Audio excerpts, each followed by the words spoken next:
Hey, then we should be live. Yes, sir. I see me up on YouTube. So, what a crazy day. Always. It's Monday. It feels like Monday for sure today. Hey, welcome to that's either you. We got two. So, hey, Bruce. Yeah, Bruce in here. He says, "Hey, I've got no life too." Yeah.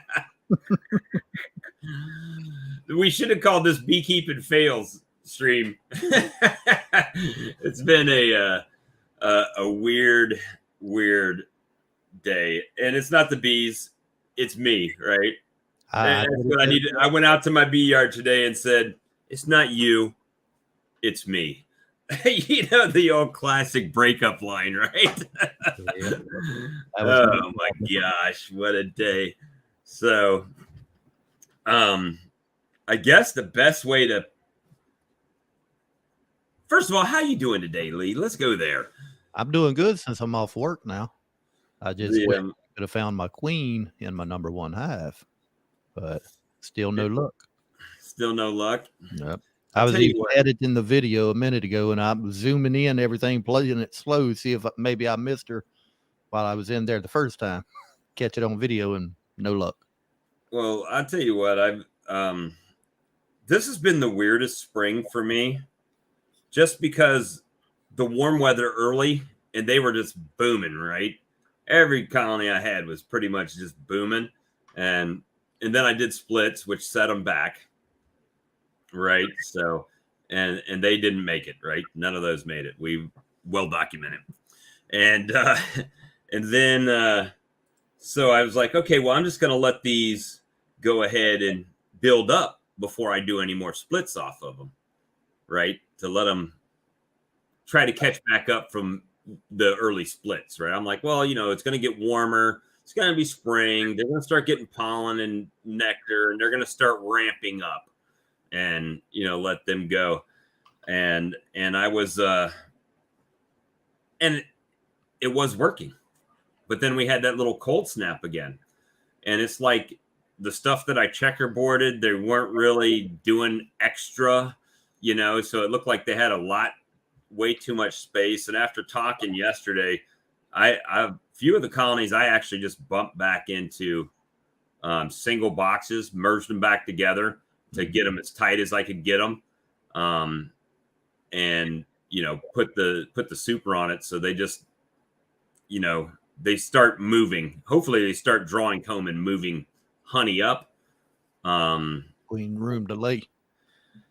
Yeah, so we'll see what happens with that. The main thing that was frustrating for me is, in case y'all don't know, I wear glasses.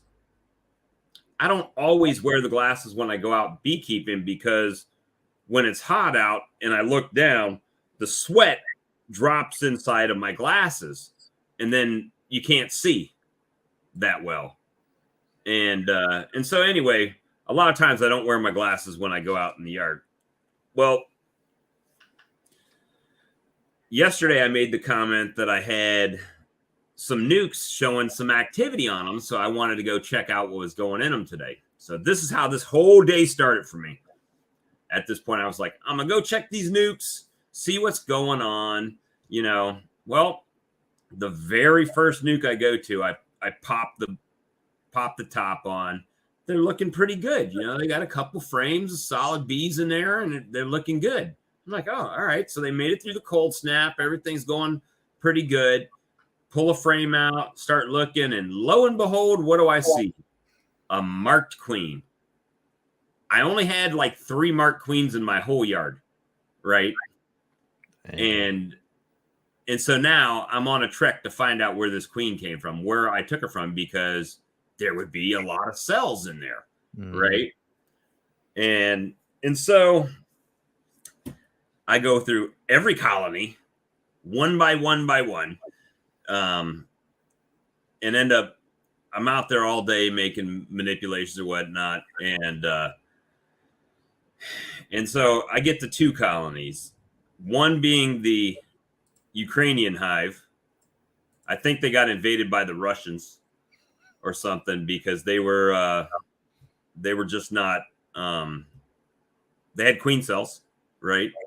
So I'm like, oh, well, maybe it was this colony that they came. Well, when I got to them, they were first. I was like, oh, it must have been this one that I accidentally snatched the queen out of, right? And so they had a bunch of queen cells. So I'm like, well, let me just go ahead and leave a couple queen cells here, and then I'll take frames with queen cells and make splits, right?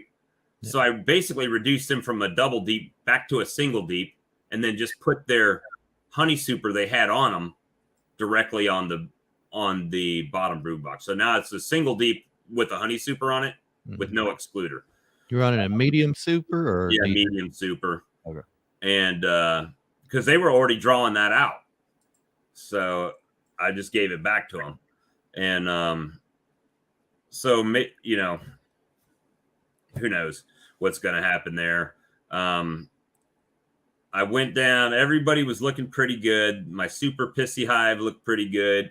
I got to that tall, that all wooden grain one that I have on the end, and lo and behold, queen cells everywhere.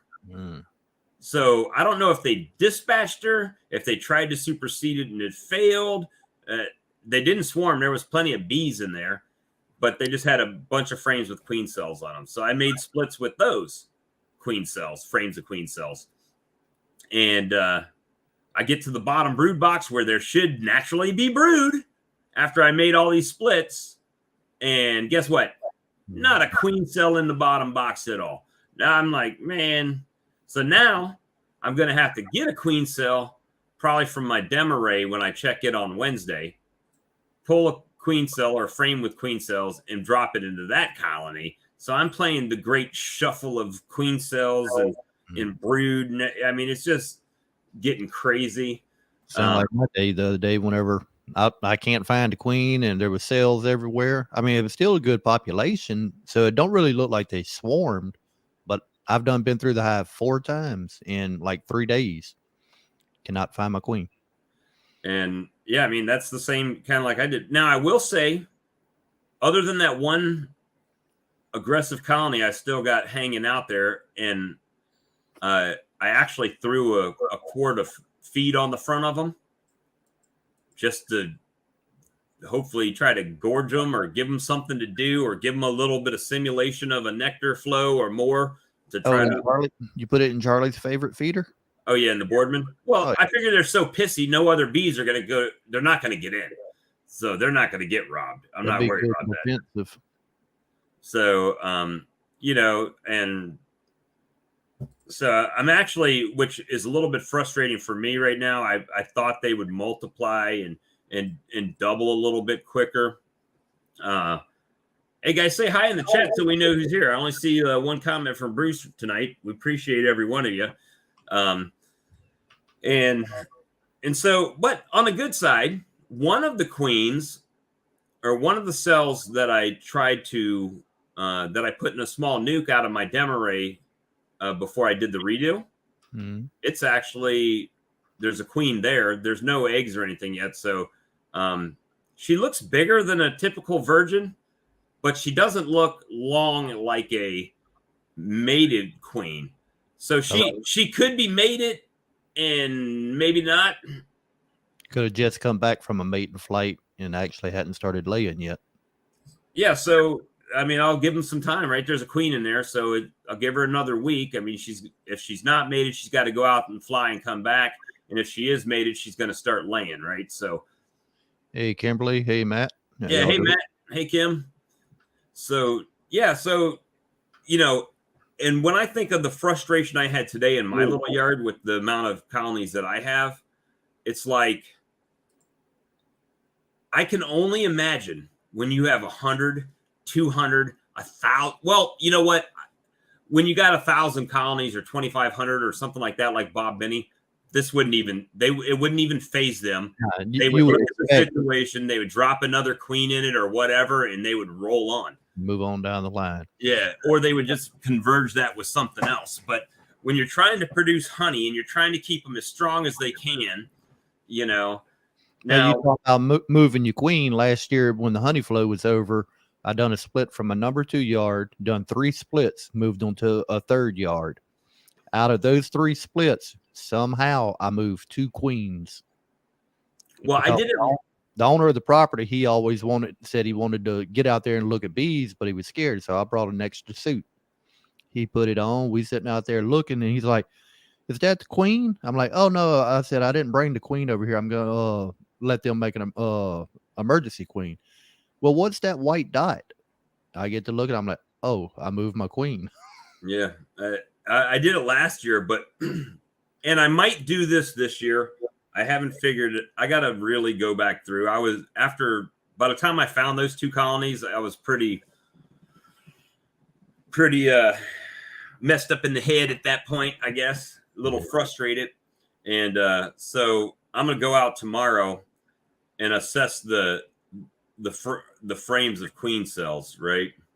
And if they're on plastic foundation, I'm going to go ahead and try to cage them, the cells. Yeah.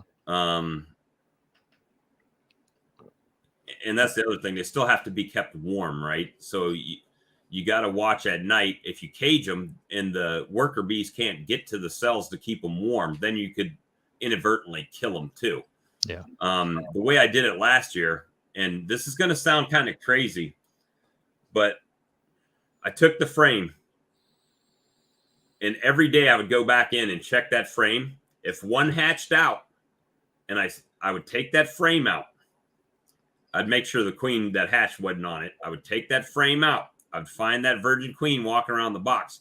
And then I would take that frame with the other queen cells on them and I would move that to another split and put a frame of brood with her. Once another queen hatched out, I would take that whole frame out and move it to another colony and drop it in. I just kept splitting that one frame of queen cells off.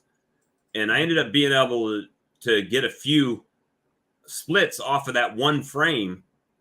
They must have drawn those cells out in consecutive days instead of all in one, or you'd had multiple hatching within the same day. Yeah. So, I mean, and sometimes you'll get that. You won't catch them all, right? But if you're not on top of it, you know, they'll tear down cells and stuff like that too. Yeah, You they won't love get them all. to see a hole chewed in the side or see where they stung through to kill the other queen. Right. But I mean, just so, you know, just because you see us on YouTube doesn't mean that we don't have beekeeping failures and struggles. We don't know everything, which is why we do these live chats. So people can come in and we can talk about it and people can learn from our mistakes and stuff like that. It's not about being perfect. It's about sharing our mistakes and learning from our mistakes.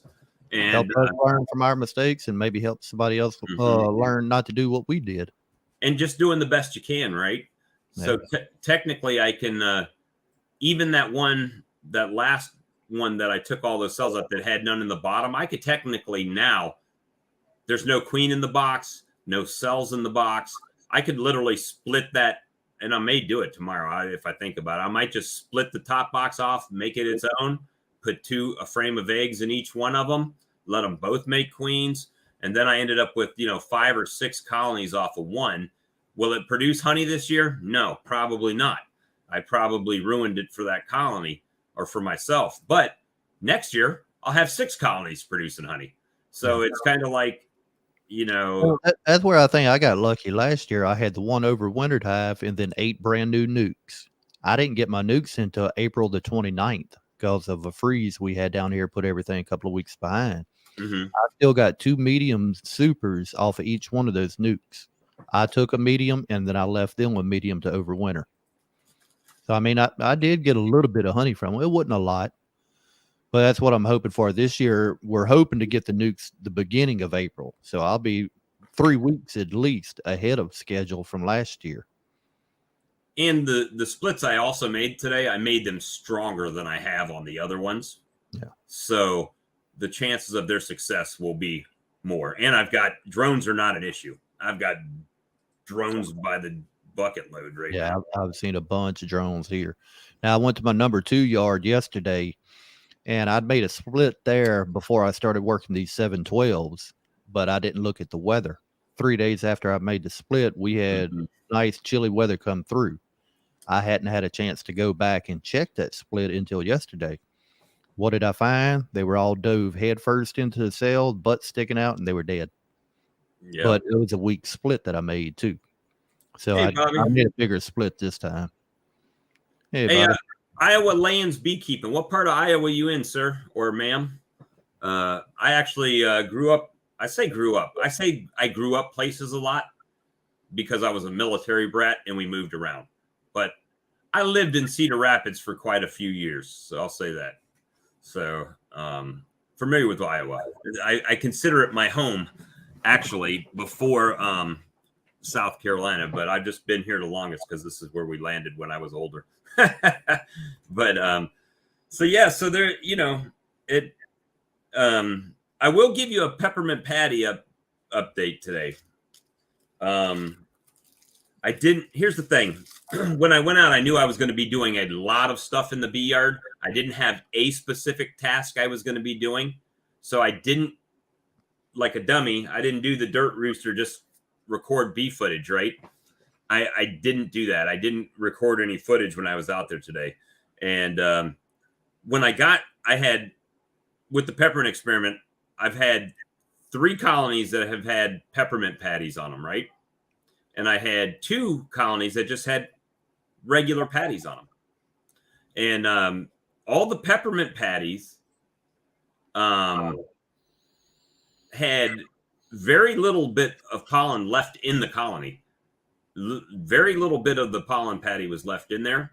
And, from that video, you saw there was a little bit of larva left on that 50-cent piece size peppermint patty. Now, the colonies that just had the regular patty in it, they only got about maybe this much, maybe a 50-cent piece actually consumed out of it, and some around the edges, but it had beetle larvae all in it. I had to tear them out and take them out of the colony. So again, with the peppermint, is showing signs that it's not as conducive to hive beetles. Yeah, it's helping to eliminate. Even if you do get just a little bit, it's less than what you would have had. Yeah, well, the bees consumed more of the pollen patty. Yeah, So probably because there was less larvae in there for them to have to work around or battle doing other stuff. right. So I mean, right now, I will have to say, if I had to grade the experiment today, I would have to say peppermint is working. Oh yeah. Like I said, I went through 3 yards yesterday. I got peppermints and everything. I didn't find one hive beetle. And I'm in South Louisiana. We got hive beetles here. All of the ones that had the hard candies on it, no hive beetles. Not one hive beetle in the colony. The ones that only had regular pollen sub and no peppermint in them, hive beetles. You said you were worried about having to take the time to crush up your peppermints and all that. Yep. That's why I like the hive tool that I use. I've got one of them sitting right over there. It's basically like a little hammer built on it. I take it while it's still in the wrapper and just hit it one time and it shatters. When I take it out of the wrapper, it just crumbles into the hive. Hey, what's up, Rich? Hey, Rich, how you doing today? And so yeah, I mean, that was the thing that today was, in my opinion, I learned a lot of things I screwed up. Right, I learned that things that I could do differently. Maybe the checkerboarding. Well, here's what I also found out, and this goes back to the single brood management. With the checkerboarding I did, they're spending more time drawing comb on the deep second box and filling and putting nectar and honey in it, right? Mm. Than they are. I mean, if they were in singles, that's already drawn out. They would be filling honey supers and not deep frames. Yep, filling it up. So yeah, I'm definitely gonna make that switch. And you Yeah, know, this is only my third year, but I started with single brood management. I didn't even attempt a double I because I started mean, with my all main new. thing, I was really only starting with a one hive, and then I got the 8 nukes to follow in spring. Well, if I got doubles, to me that was a lot for me to go through just starting out because I was wanting to grow pretty fast.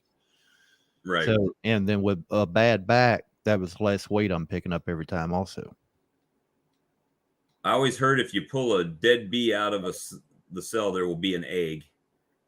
Very possibly, they might have been putting some jelly up in there I'll have or to check something. that next time if I see it. I just turned the frame over, bumped it yesterday, and they fell out. And then I made another split, but stronger this time, and we got good weather. But even with the bad day, I did find out that one of my queens came back, or hatched. They didn't kill her. Mm. Um, the other colony, the monster hive, the very first aggressive, they were not as aggressive today. That cell that I put in there did have the top. It didn't have the flap on it. They were on it like they were tearing it down now. So she might be running around in there virgin camouflage because they're kind of small, right? And Yeah. I didn't see her. That's always a possibility. So we'll give them another week. Now, I mean, is getting a little later and later in the year too. The season, I guess you'd say, not the year, but you may have more nectar starting to come in too, and that'll help calm them down. So yeah, I mean, they're packing it away. They're packing nectar and they're packing pollen into the colony. But for some reason, they don't want a queen. They're not. I mean, they have some brood in there from that I put in there, right? That one there, Bruce, the one that I did, they died from the cold because it still had some honey left in the edge around where they were. They were just dove head first, and that was it. Oh, my weak yellow one. Um, they didn't die all the way out. They didn't keep the one that we were talking about. What's the difference between just putting a single frame in there? The one that I did. Yeah, Um, they didn't keep the queen cell covered. mm, wasn't enough then. Yeah, I've got plenty of equipment to make splits, so that's not like an issue for me. You got to stay on top of it for sure. Yeah, you got to Uh, keep a closer eye on them. But to me, that's what I enjoyed because I was just getting started with bees, so I got to spend more time in the yard versus, hey, let me wait 10 days before I go in there. I'd go in 7 days.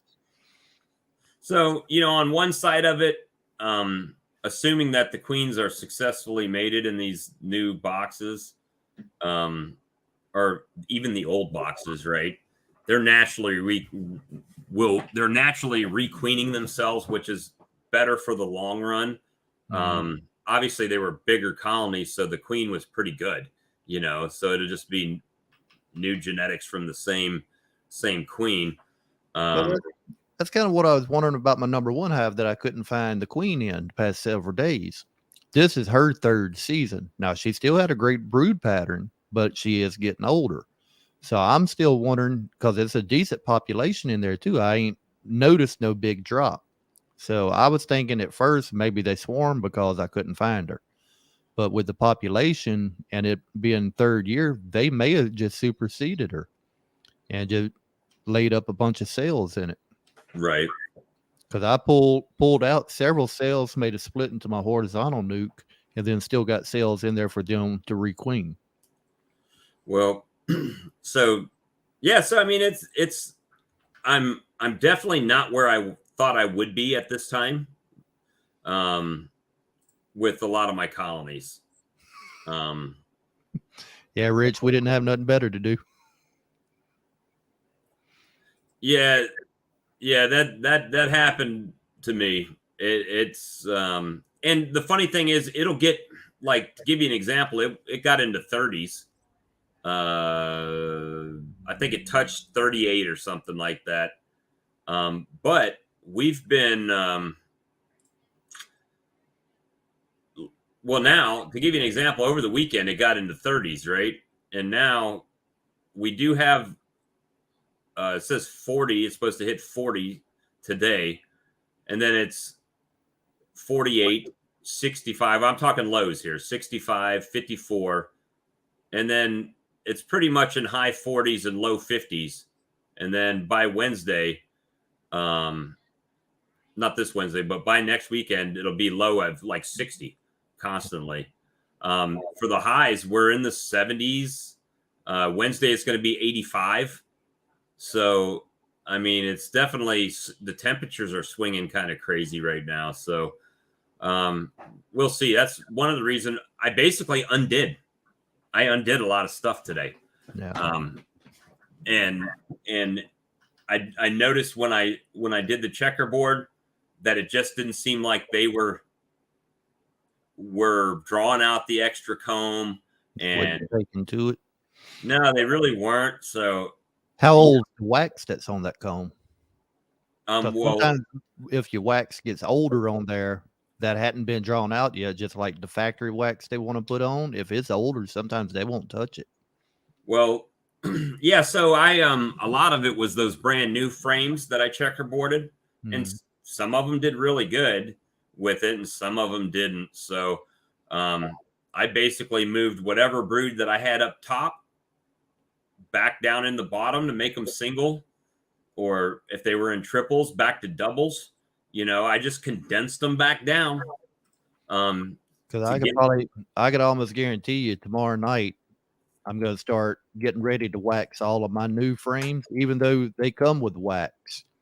I still re-wax them myself, put an extra coat, and tomorrow night's live, you'll probably see a bunch of medium supers stacked up behind me. Well, I'm getting ready to throw a bunch of shitty frames out. The ones with that, you guys seen them in the video, the white plastic ones that, okay, so when I first started, I bought new equipment, and then I found there was a lady, I don't even know if I found her on Facebook or Craigslist or anyway. She's out in the country, and she had 2 full setups that she was selling pretty cheap, and because she wasn't keeping bees anymore. So I got them, but she had this really, really cheap plastic foundation, and it doesn't matter if I rub wax on them or I roll wax on them or whatever, they do not like it. They just don't like it. So I'm getting ready to at least pop the foundation out of it and maybe replace that foundation. Oh, you ordered some gear tonight? Cool. So so yeah, you know, it's like I said, I don't claim to know everything about beekeeping. Hopefully people can learn from my mistakes, and learn as I go vicariously through my failures and whenever you quit learning, it's no more fun. That to me, that's part of beekeeping, is learning new tricks and learning what not to do. If you know it all, it ain't use doing it no more. Right. And you know, it's funny because not for nothing, but a lot of and I'm not talking bad about anybody, but it seems like the trolls you do get on YouTube, right? We all get the comments, right? We get comments that aren't so flattering, right? Yeah. And the thing is, it's usually those guys that drop the bad comments. They act like they know everything about beekeeping, and yet they have no content trying to help people on how to beekeep at all. So, you know, so I take that with a grain of salt. Thank them for the comment, and have a nice day, you know. And you know, I do appreciate the comments and the fact that they're watching the video, but it's like, be constructive. Yeah, I was about to say, hey, if I do something wrong, let me know I done something wrong and tell me what you think you might do to fix it. Don't just tell me, hey, you done it wrong. So yeah, I mean, that's my thing. I don't mind. I got thick skin. You know, you can tell me, you know, hey, you did this wrong. That's fine. Tell me. you did that wrong, but how would I do it better? What would I do differently? And I'll share that. I'll share it with people that watch. That's not a problem. But yeah, it's just kind of been one of those days. I do have some. It's a little bit premature, but I'll just tell y'all kind of what I've got working in the background. Doesn't mean it's going to happen, guys. This is just what's going on. So I actually went into Blythewood Bee Company this morning and was talking to the owner's wife because, as you guys know, the owner and his wife own this company, and he's a disabled vet. He's got kidney failure going on. He's not an old guy though. I mean, he's maybe my age. Well, I guess that's old, but he's about my age, but he's going through kidney failure, so he's on dialysis. So he can't make trips to like Hive Life conference, right? Because he's got to be here for dialysis, so he can't do that. So I'm trying to work with him right now as far as me running a Swarm Commander booth at the Hive Life conference. So that's one thing I'm working on. Also, they asked me, did I want to come work there, like at least at a part-time status to help them out there. So that's a thing. Hey, Peter. So I might be going there to work at Blythewood Bee Company part-time. So if you order from Blythewood Bee Company or you're a veteran and want to take your veteran's discount, there's a chance you might be calling and talk to me to get that set up for you. So that's a good thing. And I'm working on they are the creators of Swarm Commander. They bottle Swarm Commander. They created Swarm Commander there. And so they also do Honey Be Gone. I don't know if you're familiar with Honey Be Gone, but basically it's honey robber, right? You spray it on your fume board, put your fume board on, drive your bees out of your super, and then you pull it off, right? Pull the super off, and hopefully there's no bees left in it. So they do that, and they also do, I think it's called Keeper's Choice or Beekeeper's Choice. Like a feed supplement. So those three items may be at that conference. So we're trying to I'm trying to work that out for them. I'm trying to do something for work out something for YouTube beekeepers to offer discount codes for those items for their viewers. So I'm trying to work a few things, and just see how it goes. If it helps them, helps a disabled vet, I'm good with that. You know what I mean? And if it drives business to them and it drives, if you make a little bit as a YouTuber, and when I say a little bit, it's a little bit, trust me, Hey, but, any little bit helps. Yeah. I mean, the amount of time that even we do on these lives or we do on making videos, and people don't understand, if you don't make content, you got the footage you got to make. If for some reason you go out there and shoot the footage and you get back inside and you're editing, you basically wasted that day because you don't have the footage. You've already done the manipulation. You have to redo it or make it look like you did, or try to make it look like it, or something. And Rich said he just emailed you, and just got it, and try to make it work, right? So, and I've always tried to be transparent on my site and show, I showed everybody I ripped down a queen cell just like you did. I'm trying to make a split, and I ripped a couple of them yesterday. I went in there to check that queen cell. That was my whole thing. I checked it, I put it in, I pulled it back out, and when I pulled it back out, I must have clipped it on something and drug it out. Hey, Rich. Hey, guys. Well, I had two of them connected to the bottom of a frame to the box below. I ripped two of them automatic as soon as I pulled the frame out, and then I had one or two more on that frame that was still good. And I guess as I was sitting it back in, it caught something, and I ripped another. Yeah, it's just, constant. The only thing I didn't like on making that split, I had to put a medium frame that had the queen cell into a deep nuke box. So I know they're going to draw out some wild comb on the bottom, but I got to let the cell hatch. I bought a nuke box today with my order, so I purchased just a plastic nuke box today. Okay. Oh, Pro Nuke? Pro Nuke? Yeah, like one of those yellow Pro Nuke boxes. Yeah, for like $20, man. Dude, you could have got a real nuke box for $20. It was on the website already at Texas Bee Supply. I was like, it was a 5-frame nuke.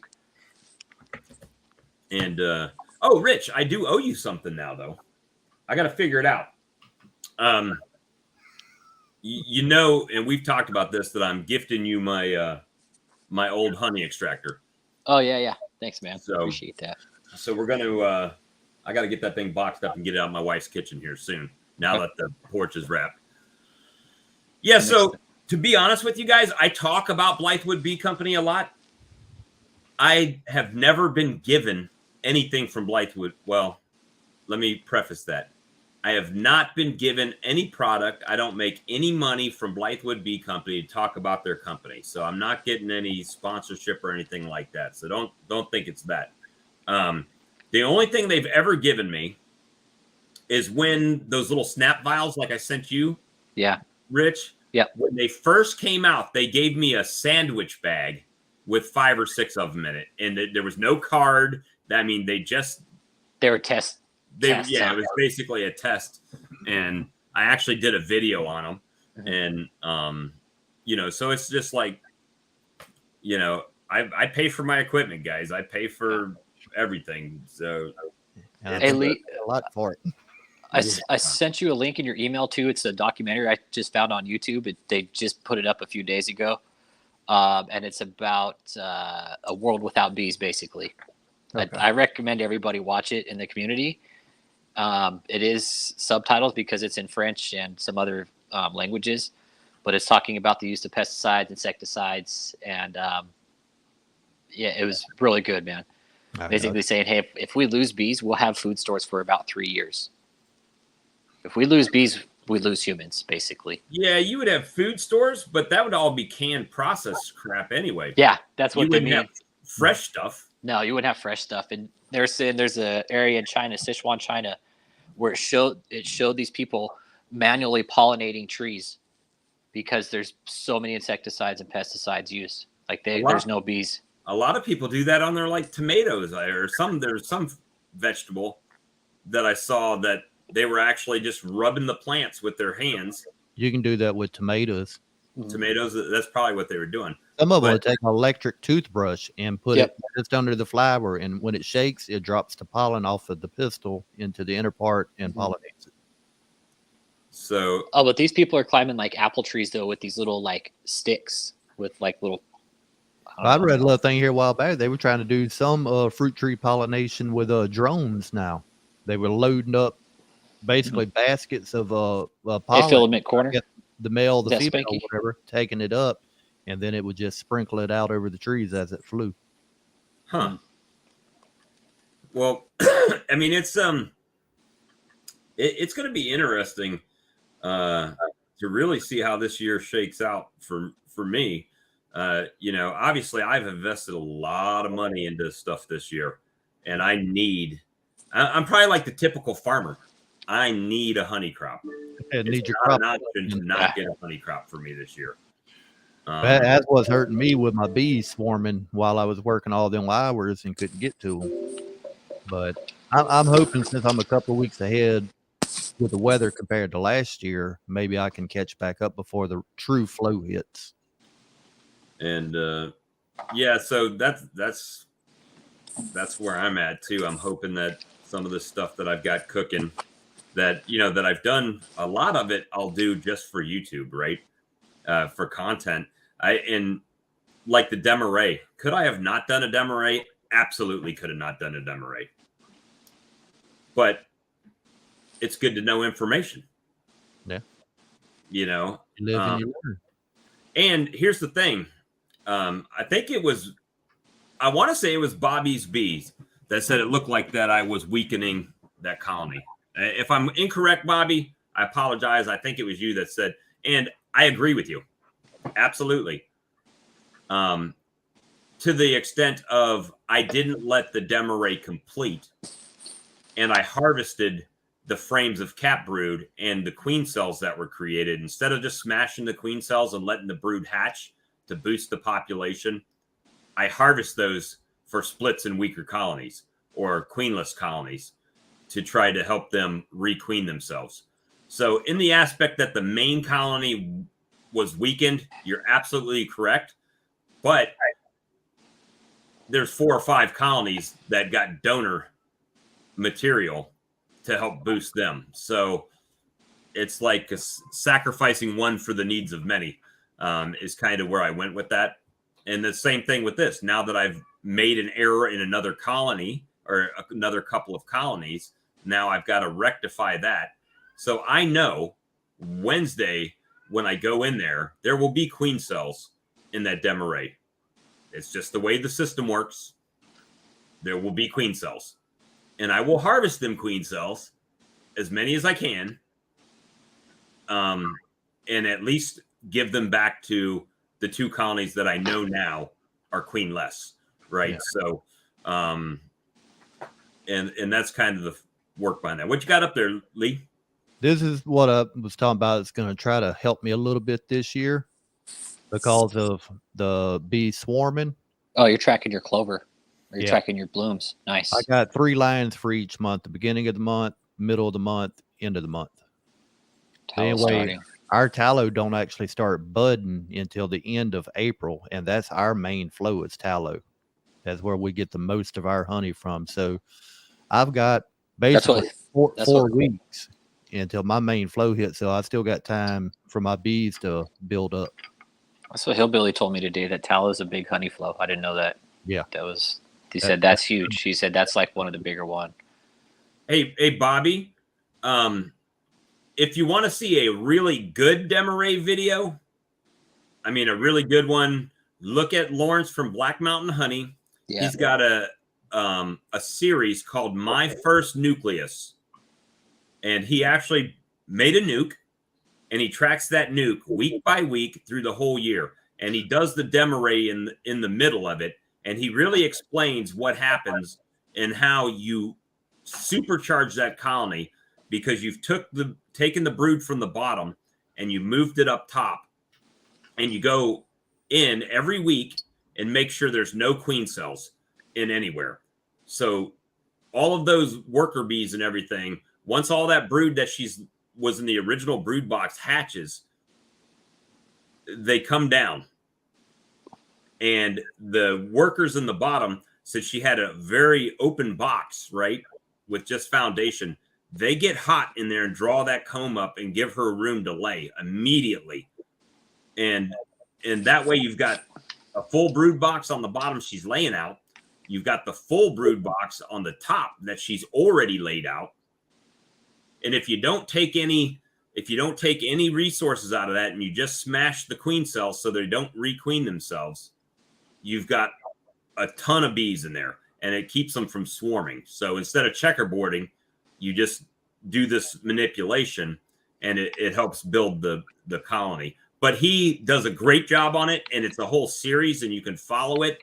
Mine was one video I tried to shoot where I didn't get the footage. So when I went back, I had already done a demo array, and I tore it down and redid the demo array. So that's a big difference, right? Huge difference. Yeah. But hey, Rich, I don't know if you caught the peppermint experiment update information I put out. Just a little bit. So I had 2 colonies with just those bagged plain pollen patties that I made, right? They didn't have peppermint in them. Yep. And then I had the ones with the peppermint in it. So today, none of the remaining peppermint had any beetle larvae in it. None. The ones that did not have peppermint in them, they only got about maybe a center section out of it. The most of the patty was still there, and they were slammed with beetle larvae. I had to take them out. Okay, so we could kind of say that's a win then for that situation. That's what I said. That to me is a win-win. Mhm. You know, I wasted the pollen patty, right? I took it out of the colony. It's out in the tray, so I guess in the sun baking. You said Bruce Bees It spoke to killed you the today. larva. Yeah, you said that Bruce Bees is going to try in his colonies too, right? Because you said you spoke to Well, Bruce Bees today, didn't you? Bruce I G? didn't speak to Bruce's bees. Oh, you didn't. Maybe his hillbilly. Talking about It was- Bruce Jean. I know Yeah. Hillbilly did because I gave Bruce Earl's number through Yeah, that- through Brian Coper. Yeah, Bruce said this was like his worst beetle year. It was horrible. Yeah, Passed and, down through the beekeeper through yeah, through Yeah. the beekeeping hotline.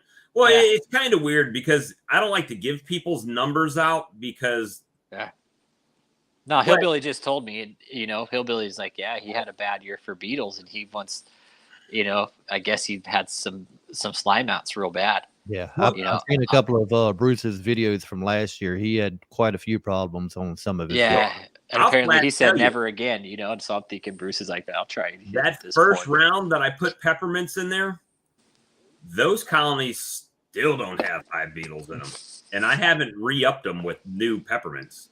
I went They through don't have three. hive beetles in them. I went through 3 yards yesterday. Didn't find one hive beetle.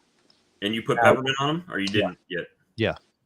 Now the other day when I went through my number 1 yard, I did find one beetle out there then. But yesterday when I went through all 3 yards, didn't find none. And northern beekeepers in some areas do have hive beetles, but it might be a hive here and a hive there. We get hive beetles in every colony. Mhm.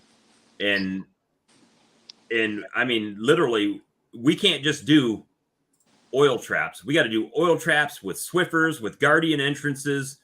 It's a full out battle against them all the time. Even Randy, Dirt Rooster, I got those in the bottom. Beetle barns.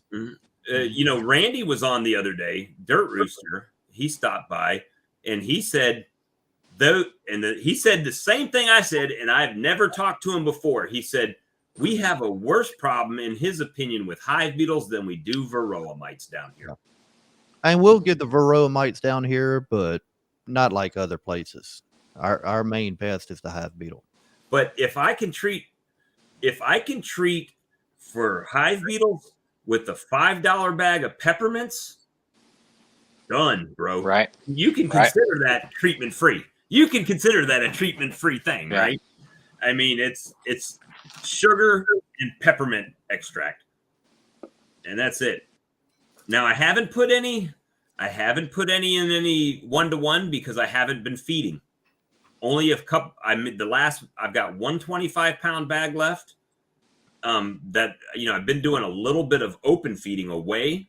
No, you can't. You can't call peppermints treatment free. Let's rephrase that. Chemical free. Chemical free. We'll call it chemical free. Well, no, because there'll probably be something on a bag of peppermints. I know on the extract it just said alcohol and peppermint. That's all it said. I picked up some extract today. It was $3, and it says flammable on the front of it. Flammable? It's flammable on the front of it. Yeah, it's called Smith's Pure Peppermint Extract. So I hadn't done any like 1-to-1 feeding this year. I put some winter patty on earlier this year, and then I put a little bit of pollen patty on yesterday, just a small square. But I'm thinking this weekend I got 4 25-pound bags of sugar. I'm not going to mix all of it up, but I'm going to get a couple of gallons and put on some of my smaller hives. Hey, Bruce. Hey, man, I'm trying to come more to your side, to the dark side, brother. I'm trying to shift, man. Help me see the force. I am moving a little bit in the middle with the feeding and stuff. I am slowing down the feeding. The only time I put it out is even on a colony at this point, I'm just trying to help them draw comb. Like on the one colony I did the demerate, they drained the first quart down. I put another quart on there just because they're drawing the bottom box, right? And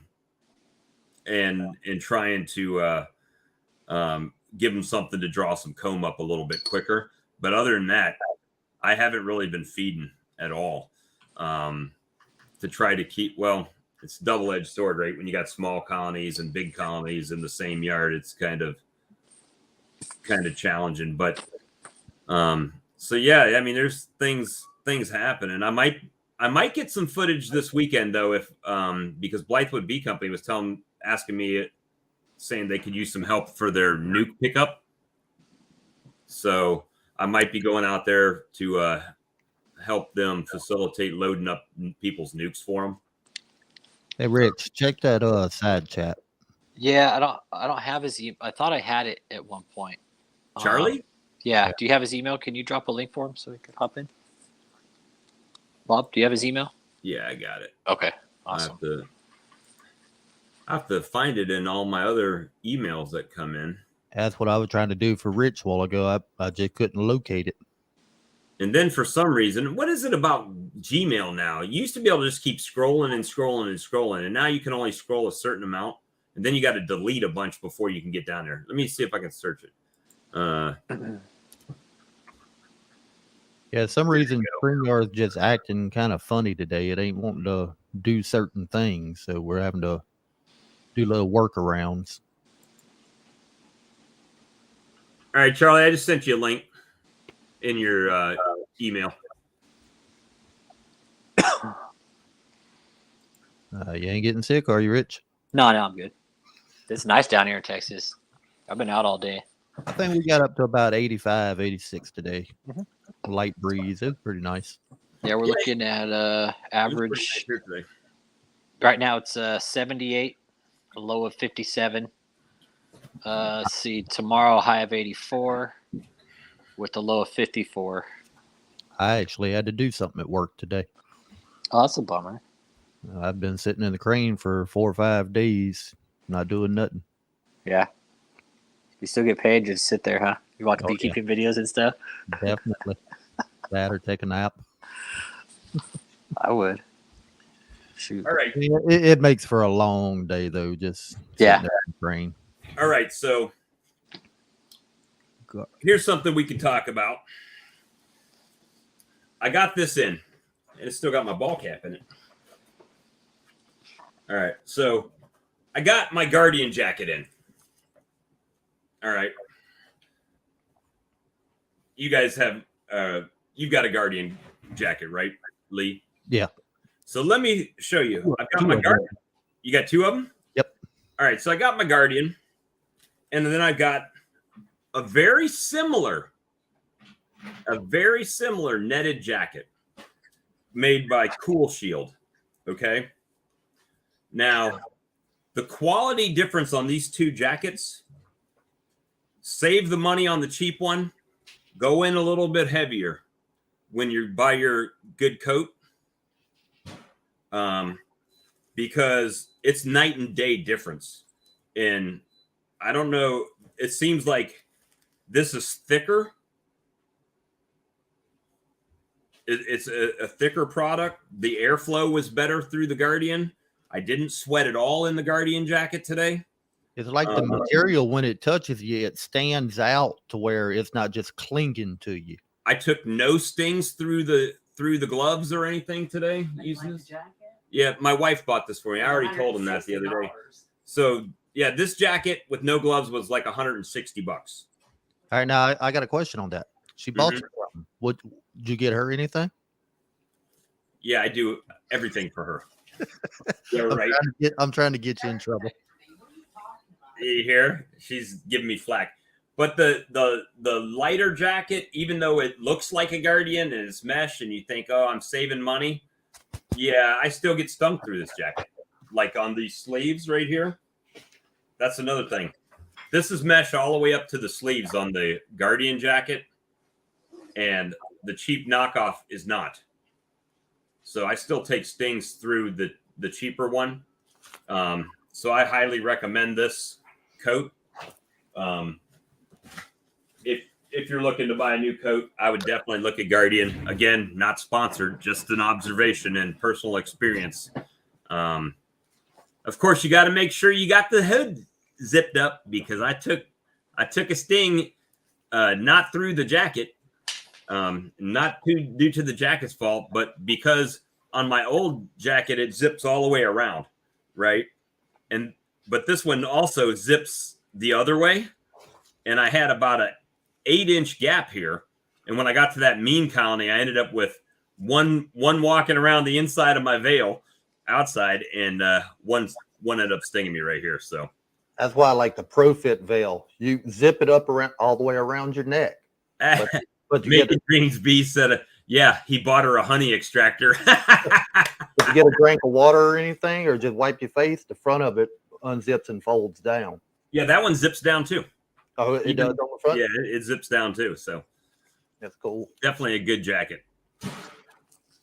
But where's Charlie? He just talking smack, and we sent him a link, and I don't see him showing up. He's probably getting his bag of popcorn. No, I had to take my dogs out. No, I was talking about Charlie. Charlie. Oh. So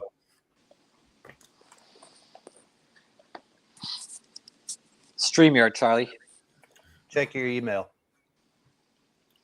Yeah, Charlie, I replied to that email. The link is in that email. It was the one you sent me for the Zoom, but it's got the link in the reply to join this.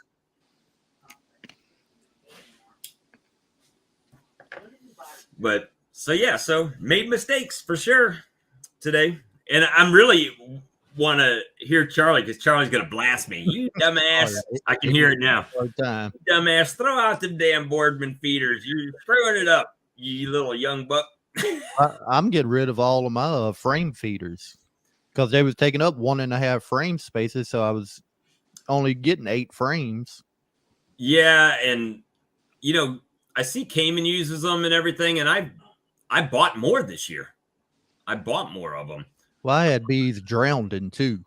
So I'm doing away with that, and I'm changing all my new hives. Everything is migratory cover. Now, some of my older ones is telescoping, but I'm going to change that to migratory. I got a 2-inch hole saw, put holes in everything with a cap to put the bucket feeder on.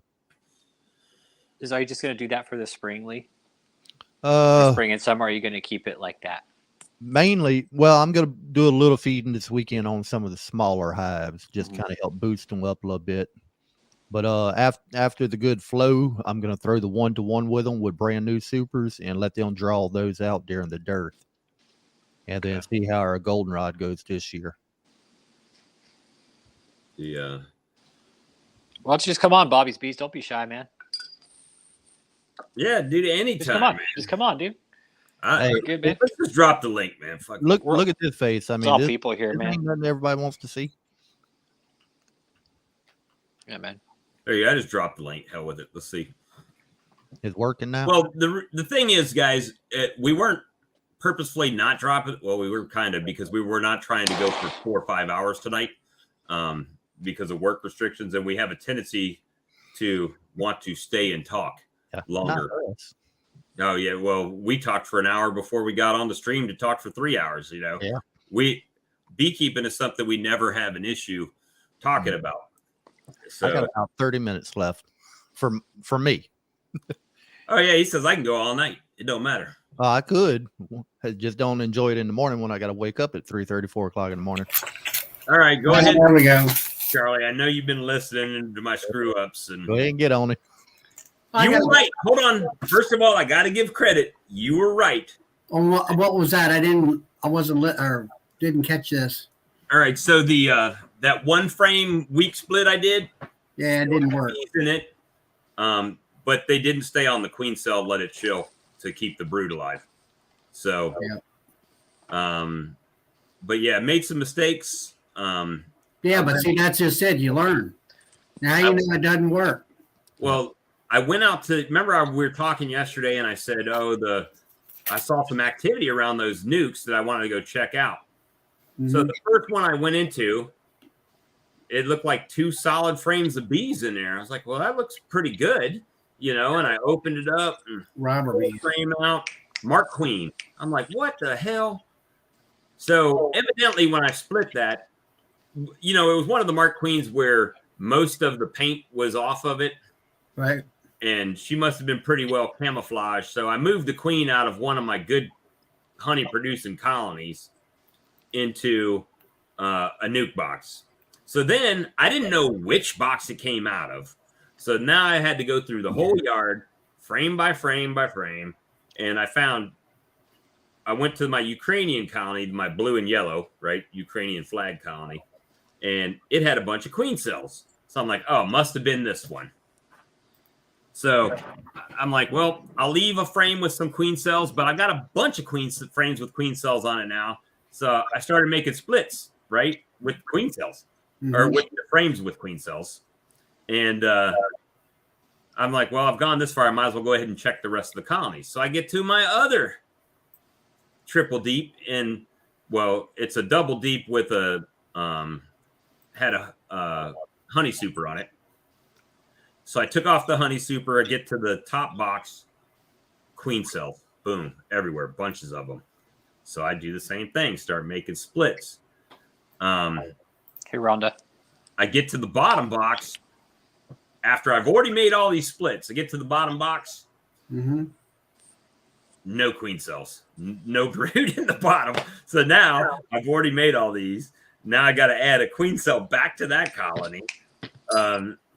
I'm playing the queen shuffle right now and really upset. But, you know, that one little blue nuke that I had on that one row all by itself, that was a weak split that I took one of the queen cells from the Demaray and put in there. It hatched out. There's a queen in there, and you've dealt more with the queens than I have. She doesn't look small like a unmated queen, but she doesn't look real big like a normal long. I don't know if after she mates it takes her a few days to swell up. Oh yeah, I mean, she looks about the size of a worker bee. No, she's bigger than that. But her abdomen's a little bit longer than a regular bee. No, she's much longer than them, but not as long as like some of the other ones. But she's like jet black abdomen, and you know, so I'll give her a week. She's in there. I know she's in there. I saw her. We'll give her a week, see if there's any eggs or. No, I mean, if she just hatched, it'll take her 2 weeks. All right. Well, I mean, she'll be in there for a week, 4 to 5 days, get hardened up so she can fly and all that. Then she'll go out, and then she'll come back and start laying eggs. But it'll be about 2 weeks. But now here's the thing: the other, the monster colony, that was the aggressive colony I had that I called monster colony. I put a queen cell in there too. That queen cell didn't have a flap on it. It was not ate through the side. But it's round on the bottom, right? Yep, and there was bees on it like they were tearing it down. I didn't see a virgin in the box. I didn't see a queen in the box. However, they were not smacking me in the face like they had been in the past. So that's a pretty good indicator that she's in there somewhere, a queen in there somewhere. There's a virgin in there somewhere. So I would think we'll keep that up and see. But it just seems like you step on your own pee-pee sometimes. You know what I mean? You're doing things. A lot of those. I don't know when you came in, but a lot of the checkerboarding I did in talking about the single brood management, they weren't really doing that much. And what we talked about yesterday, where they were packing honey in the top, in the comb that was drawn out, they weren't really drawing out the undrawn foundations in there at all. Right. So I made a corporate decision, and that was in the bottom box and the top box. They really weren't fooling too much with the other stuff. I just merged them back down into one, packed them in, and basically undid my checkerboard and going back to a single brood, and we're going to start packing honey supers on and try to figure it out. You know, that's the thing. Yeah, that's what I was asking earlier, how old your frames were that had the foundation, because I'd bought some from Better Bee last year, and I mean, it looked like wax on it. It looked like good wax. I put it in the hive, they wouldn't really touch it. I brought it back in, rolled a fresh coat of wax on it, put it in there, and it's like instantly they started drawing it out. Well, I don't know how long they're sitting in the warehouse, right? I don't know if there's a manufacture date on those frames or not. I have to look. I hadn't seen one before. But I could start rolling. But at this point, if I'm going from a double deep back to a single deep, I don't really have to do that right now. I've got plenty of drawn out comb, especially if I'm pulling extra boxes off, you know. Yeah. The other thing, and about that tall colony, the last colony I went in, that there was no more cells in the bottom after I took the top off and distributed all the cells. I might just go ahead and split the 2 boxes, because that's still a double deep. Just go ahead and split those 2 boxes right down the middle, since there's no queen cell, no queen, and just, if I got to queen them both and make 2 colonies out of it. You make sure everything's equalized in it. You got food in each one, whether it be pollen in both of them, honey in both of them, if you have to manipulate some of the frames around. Yeah, I haven't found a colony yet that didn't have nectar and pollen slammed in it. So, yeah. You know, it's a learning curve, isn't it, Charlie? When it doesn't matter. Even when you think you know something. Beekeeping is this continuous science experiment is what it is. Yeah. And I would, you're trying to expand, which I understand that. Well, I'm trying to expand and keep some pretty decent honey production. No. So if you would go and get some double screen bottom boards, that would, yeah. I mean, I'll be honest with you. I just bought them at Hive Life this year for the first time. I'm going to try them out, but real quick, go ahead. You guys were talking about that the other night, and I'm still having a hard time understanding that concept, how those work. Maybe you guys can explain that a little bit. Well, what it is, it's a bottom board. It's really a middle shim. It's a middle shim, but it's got holes in the middle of it, like say 2 3-inch holes bored into it, and then you put screen on one side of a 3/4 inch of the floor. On one side there's screen or 1/8-inch screen. On the other side there's 1/8-inch screen. And what you have to, and this is something that, you know, it only, I don't know, 5 years ago I found out, is that, you know, they always talk about the pheromones and all this stuff. And I'm thinking, okay, pheromones are like like perfume, that the bees transfer, you know, that the queen lets off this perfume smell and they transfer it through the hive, and it tells the other bees what to do. And I found out that actually it isn't. It's they transfer her pheromones by their antennas, and they transfer that by touching each other. So with a double screen board, they can't touch each other. So you've broken the communications. So the communications that the fact that there's a queen in the hive. Now right there is one. That's a different version. That's actually considered, they call that a Snellgrove board, because Mr. Snellgrove invented that. Those doors are other exits, right? Yeah, you actually open and close those. Usually there's an exit on that top that like they show you, and then there's one on the bottom of that where it's like running a double queen hive and manipulating the worker bees around. And it's, to me, it's very, I tried to figure that out, and it's quite complicated, I think. At least that's what it came to me. But the regular screen bottom, or the double screen, you've got, like Bob Benny's, you just have you put it on there and put the exit to the back end, versus the bottom box would have the exit or out the front. And so the heat, if you made a small split, like 3 frames of bees and eggs and whatever, and let's say you put a queen cell in there, not only those bees are going to keep the queen cell warm, the heat from the strong hive in the bottom will rise up through that screen as like a furnace and keep that whole top box nice and toasty warm. But because the the top bees can't communicate with the bottom bees, they assume there's no queen, and if you have brood and eggs up there, they will They'll make a queen.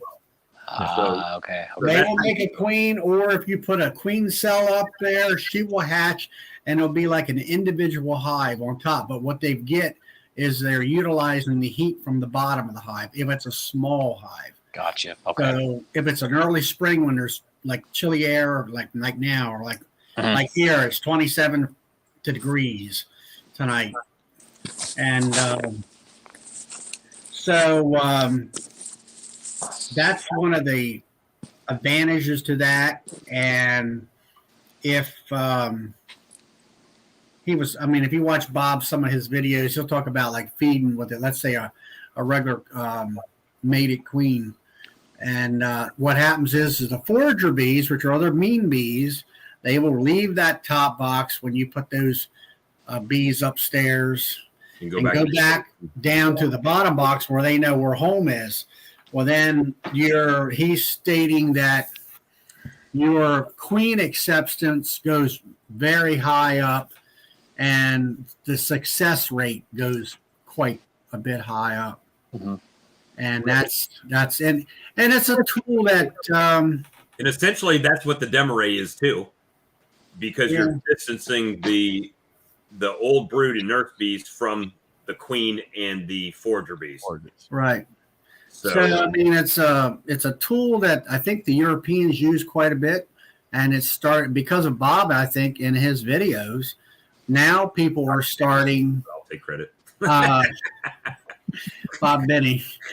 I think that a lot of people have gotten their eyes opened up to it, and they say, "Hey, this is," and he explains it in several different videos how to use it. People are starting to understand the benefit of it. Oh yeah, they're seeing the benefit of it. And then I bought mine. I bought 2 5-frame nuke double screens.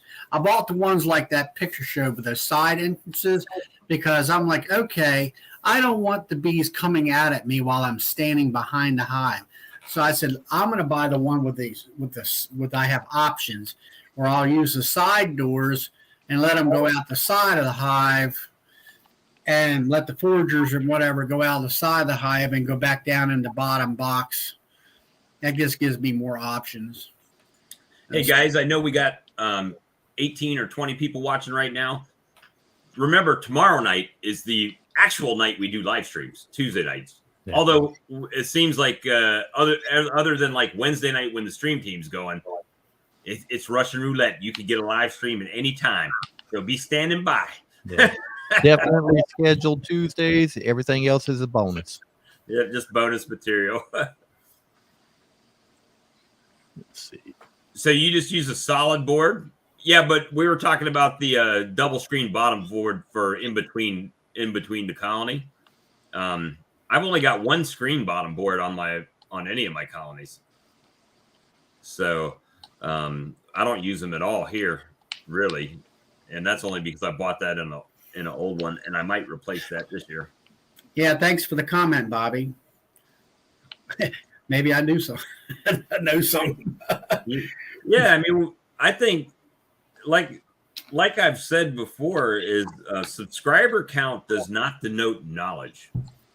You know, you can learn something from somebody that's got 1 sub or no subs if they got a channel up and they do something a little bit different or use a different tool or you know. Well, it's like I just watched. There's this one guy that I watch for video editing for. I use Familiar 11, and it was a basic beginner, and I pretty much knew everything he was teaching.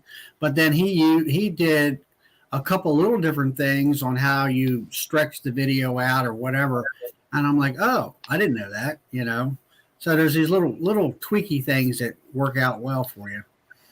And that's like I got a comment tonight about one of my subscribers that I think she's actually a club member about I had put out where I'd taken my winter coverings off. And she said, I think you better put them back on. And I'm like, yeah, I wish I'd have never took them off here a week or 2 ago. But hopefully, I'm sure the bees will survive. I'm pretty sure of that. Well, they probably got it propolized up pretty good in there too. Well, I never really broke them open. I mean, I have not broken these hives open. I just use, in my video, I show and explain that I use carpet and I drape the carpet around, and I know which way the wind blows the majority of the time, especially in the winter. And I use it as a wind block more so than an insulation factor. Right. I got a question. Is there a certain type of climate that screen bottom boards work best in? Are they good for all kinds of types you're of down in climate? Texas, right? Yeah, yes, sir. I'm down in Texas. I mean, I understand, it gets quite hot down there, and Yes. that you got to have the screen bottom boards because they can't, stand the heat. I'm not sure about that. Okay. I've heard that argument too, that it helps out with the heat. But I mean, I'm It in also helps out with Louisiana. hive beetles. Yeah, Okay. I'm in South Louisiana. And I mean, we get some heat, but probably not as bad as West Texas. And I know a couple people here that use screen bottom boards, but the majority of the area is all solid bottom boards. Mm-hmm. Well, Yeah. part of the thought process behind that is the ventilation helps, right? But here with the hive beetle issue, it allows the larva to fall directly through to the ground when they come off of the frames, which, unless you've got some kind of barrier or something to kill them once it gets under the colony. Well, see, that's what I have. I put carpet underneath my hives when I first started. It was the reasoning behind that was so I didn't have to cut the grass and Good let idea. the grass grow. Now, over time, that carpet will rot down, and I put the fuzzy side, the carpet side, down to the ground and put the backing up, and it kills the grass, keeps the grass. You don't have to be mowing. And then I've got it wide enough where it goes out past the front of the hive, let's say a foot. And then I can ride my riding lawnmower right alongside those hives and, keep it manicured really nice. I can't. I just got to drive fast. Well, I do have a bee suit on. And, but, even going by there with a bee suit on, I don't feel like that they go crazy because I'm going by it. No. And the biggest thing is is that you don't blow the grass towards the hive. You make sure that you blow it the opposite direction. Yep. They get Me, and I don't drag butt going by it. I get on out of their way. Yeah, but make sure that grass is blowing the opposite direction all the time because they don't like that. They hate that gas weed eater the most, though. Oh, well, I don't do a weed eater. I hate weed eaters. But I bought an electric weed eater just for the bee stuff like that. Yeah, I got that this year. Work So on gas. Now I got one yard. It's going to be a little bit bigger. I'm thinking about going by the little what is it? The little Ryobi electric push mower, but it's self-propelled, just to eliminate the gas by the hives. right. But then after I got into bees, more years, because of the carpet, and there's some guys that'll say, oh, they disagree with me, and I said, well, that's fine. All I can say is I don't have beetles, and I said the carpet, they can't drop out of the hive and they can't go into the ground and pupate. Now I do have more of a clay ground around here, not a sandy ground. Right. And but I have some hive beetles if you get a really bad weak hive. But other than that, when I open up my hives, if I see a beetle, that's something to see. It's not like when they're running like crazy. And if I see a hive beetle, I'm like jumping up for joy and throwing a party and drinking a beer. I mean, it's like, There was a guy on another chat that I belong to, and he's up around the Philadelphia area, I believe, Pennsylvania. And he opened that hive up, and there must have been 1,000 hive beetles in that thing, just overrun with that stuff. And I told him, I said, it's been a thing right now on the internet is the peppermint. Yeah. And all, of course, now he is actually a Pennsylvania bee inspector. And I'm like, I says, it's like I told where I listened to Mike Barry down there. He was saying, well, he mentioned, hillbilly, and he was sprinkling it in the corner. He was just sprinkling. Is that what he's doing, sprinkling it or putting candy in it, Yep. And I had him that bad. I mean, I put the whole candies in the corners of mine. None of those colonies had beetles in them. Not one, even still today. None. Like I said, Friday when I went through, I found one beetle. But yesterday I went through 3 yards, didn't find any. And that's with candy in all the boxes. I got peppermint in all of them now. Now, is that the little round candies you show? Yeah, the little starlights or whatever you call them. So you take them and then you put what, 4 or 5 of them in a hive? Put one on each corner of each box. What I do, my hive tool has basically like the little hammer built in. Yeah, that's what it is. Just hit the candy one time while it's in the wrapper to kind of shatter it, and then I opened it up and just sprinkle it in the corners. So you did the sprinkle method too, then? Yeah. I got lazy and I just squished it, popped it out, put one on each corner of each frame. I was just thinking if you crush it like that, you got more surface area. That's how Hillbilly showed it in his original video. You take a pair of pliers and you crush it. Get stronger in there. Yeah, he broke it into if you took those candies you got there and you had some kind of a grinder where you could grind it up into not so much a powder, but kind of sort of fairly big particles. I got a spice grinder that I can just kind of pulse it 1 or 2 times. Probably chop. That'd probably work. Pennsylvania Swarmstead B said, Pennsylvania bee inspector. Do you mean Jeff? Yeah. I guess I gotta watch what I say. Hey, we're not calling no names, but yeah. Yeah. So even with I was impressed today because with the pepper, and I didn't get footage, guys, and I apologize. But the colonies that had the regular pollen patties on them that I made for my experiment. Okay, so the one with the peppermint was about maybe a silver dollar size left when I went in the bag, right? Or when I went in the colony, that's about what they had after a week left in there. And it did have some beetle larvae in it. But the new ones, the ones that had no peppermint in them today, the bees only got to eat about that much of it, and it was blasted with beetle larvae. I mean, I removed them from the colony. There was so many beetle larvae in it. And so right now, I cannot say that peppermint's not working. I can't say it. It's definitely a reduction. It's now last month, whenever I put on the winter patty, I got just a 5. I don't know if you can see it in the background. I got a 5-gallon bucket back there of winter patty. It was just bulk 5. So I throw it on the wax paper, roll it out, and then I cut it up. I was putting about a half-pound patty on the hives, and when I'd go back to check, I wasn't finding no beetle larvae in that. But it don't have the protein like a regular pollen patty would.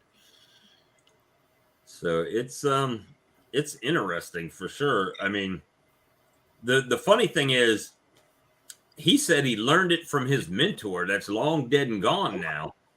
So it's not new.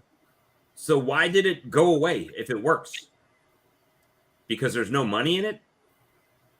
I mean, that's kind of where my thought process goes. There's no money in it. I mean, we can't sell beetle bottom boards and beetle blasters and beetle jails and guardian hive entrances. I mean, I still have my little oil traps, still little reusable oil traps. Mine too have no beetles in them. But I don't put the oil in it. I use diatomaceous earth and Crisco mixed together. The folks on the comment section, how do you guys write back to them? Over on the bottom right of that, just click. He probably can't see it because he's not an admin. Okay. Otherwise, when you look at, I actually have YouTube up on a second screen on the other side, so I can actually see the feed. This that we see over here shows both Lee's channel and my channel, all the viewers that are watching, all the comments that come up. So we can answer back to either one of them. Yeah.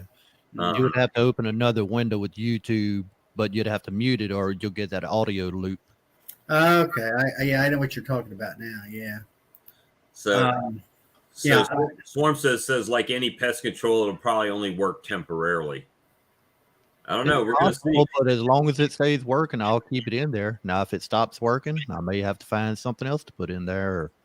But Or, the one I did the demo ray on, I put peppermint in there the very first time, right? And then I haven't put peppermint back in it. I put oil traps in it after the peppermint to see if any, so I could track to see if any hive beetles come into the colony. I don't have a hive beetle one in the colony that I've seen, and I don't have a hive beetle one in any of the oil traps. So, they went Well, to- as far as you were talking about, why hasn't or this idea has died or whatever. I think you have to look at history where that beekeeping more or less died. I think I had seen some charts where, like, after 1945, beekeeping hives, and I'll say hives and bees in general, the amount of hives, took a big dip. Well, what happened? It was the wartime, and all these guys got out of the farms and the hills and whatever. They went into the war and they came back. They didn't go back home on the farm. They stayed in the towns where they can make, 3 times as much money. At least that's what happened here around the Baltimore area. We used to have aircraft armament, and GM was here, and all those types of big employers, and all them got. I mean, we have an area where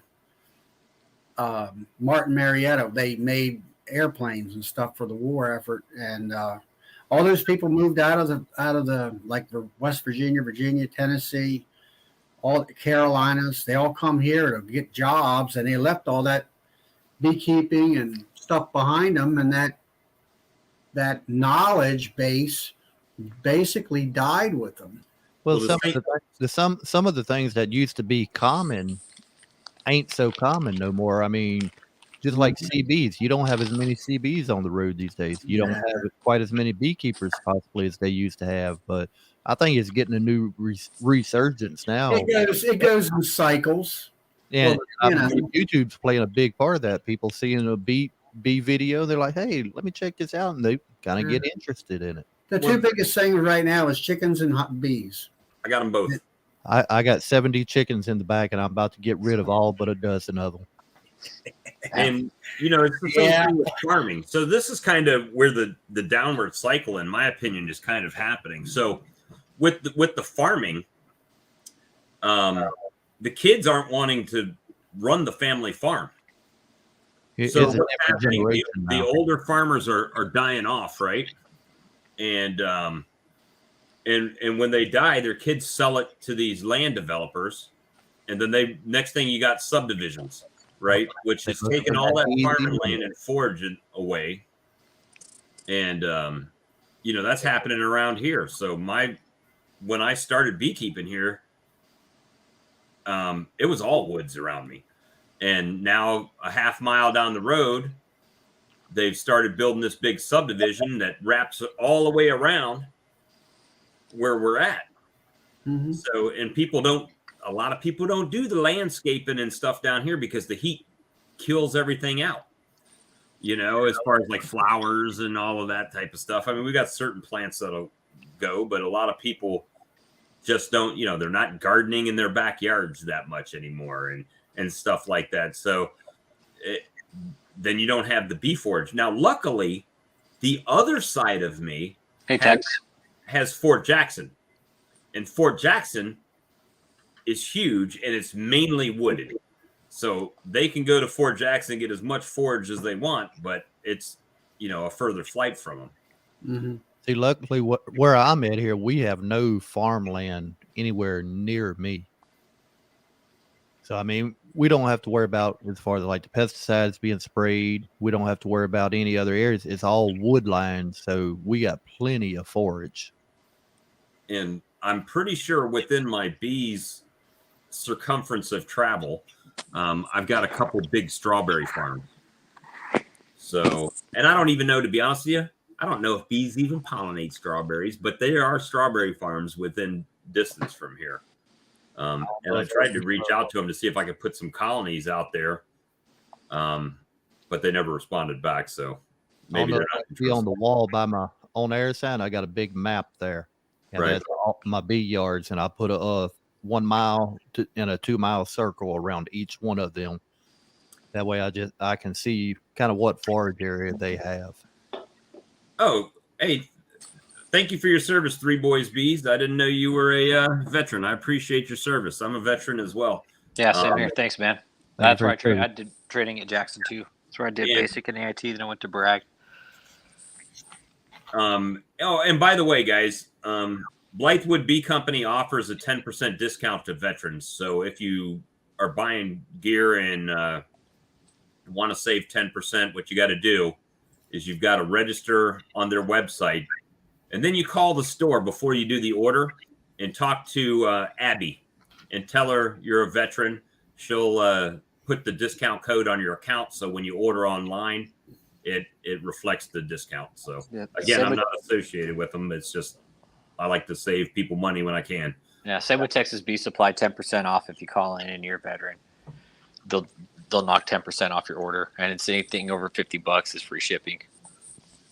Yeah. So yeah, and Blythewood Bee Company doesn't do free shipping. Well, I've never bought anything online from them. I've just gone and picked it up. So I think they don't do free shipping.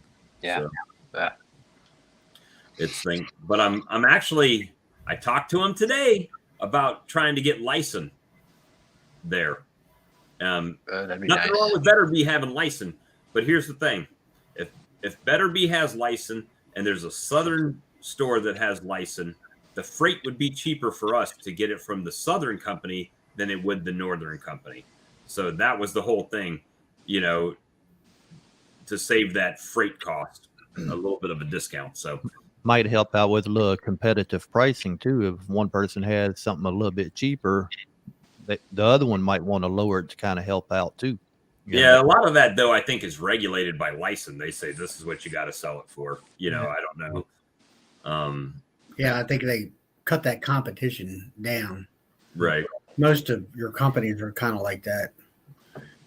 What do they sell queens where you're at? That block. No, matter of fact, they told me if I grafted queens, they would buy 50 at a time from me. So I definitely have a market there in here for bees and nukes and all of that stuff if I chose to do so. Hell, I can't hardly keep mine queened up right now. I see a new queen mating yard in your future, huh? Well, you know what, Charlie, since we had our discussion and we've been talking on here, and you said if you can't see, every time I go and look at a queen frame now, I'm looking for graftable queens off of a frame. Now it's just, get your eyes trained. Yep, and I'm doing that to try to get that happening. Now, well, when you go in there and look, you look in there and you have, fresh eggs which are sticking straight up from the bottom. Right. And it's sort of like the rainbow effect with the honey and the pollen. Well, most cases you're going to have a band of fresh eggs where she's laid, and then she might have laid these other ones a little bit earlier. Right. And start seeing if you can find little puddles of wool jelly, and then try to look in there. And then it's a lot of it's to do to the light. If you have a good sunlight day, that you can kind of take that frame and, I don't know, twist it or whatever towards the light to kind of go down in there.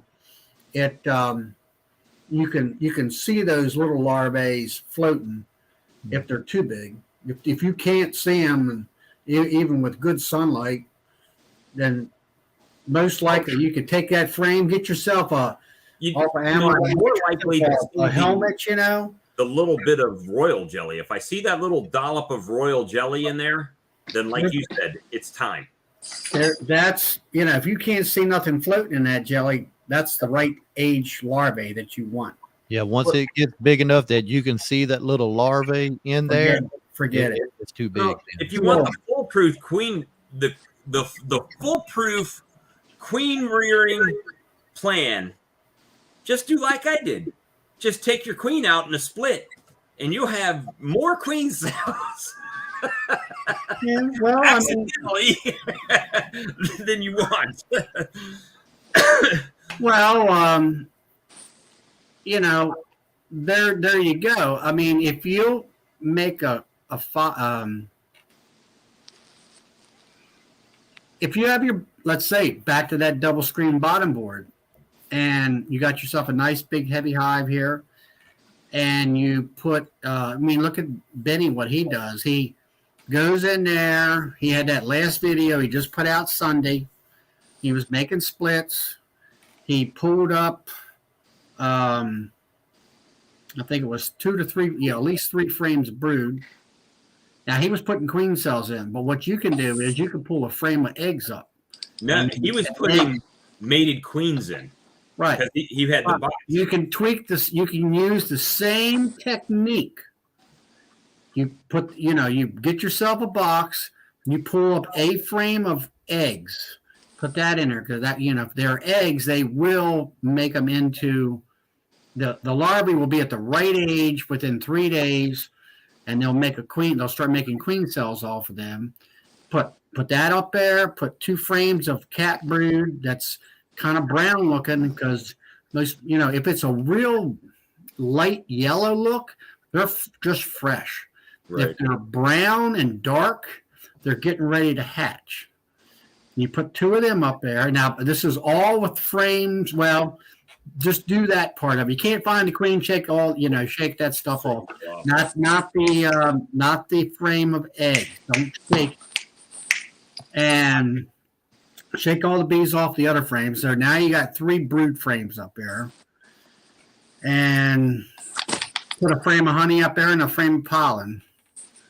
If you can find, I'm sure it sounds like to me you got plenty of both. I got plenty of pollen. And then, you put that box over the excluder, put the excluder down, put the box with all them frames in there and then some empties. Put it in there. You could come back probably in an hour. Well, I've done it where I've come back in a half an hour on a 5-frame nuke. But, let's say you go through the rest of your hives and it's an hour later. Go back, you're going to find all those nurse bees have completely populated that area and covered them frames really good. And then, come in with that double screen bottom board, put that in there, and you've made your split. Right. And you can come back and let's say a week's time, you'll find queen cells in there. And the only problem is if it's just queen cells, it's going to take you a month for her to, develop, hatch. And that's where my frustration is with the 2 colonies that had all the cells in it, that I knew I just set them back a month, and that's a third of my honey flow. The biggest thing is you got to have, I think you finally realized what I was talking about, is that you got to have bee power in there. You got to have the amount of worker bees in there to cover the brood, to keep the brood warm, to keep the cell warm. You got to have a really strong. Well, later on in the season, that 1 frame split can happen here because it's going to be 70, 80 all time, everything. Maybe. I would say at least 2 frames. Yeah. Now I made some 2-frame mating boxes just like barnyard bees, and now of course I'm putting queen cells in there and letting them hatch. And personally, of course I've only been messing with queens for 3 years, and I won't say it's new, but I enjoy it. It's real fun. That's what I'm trying this year.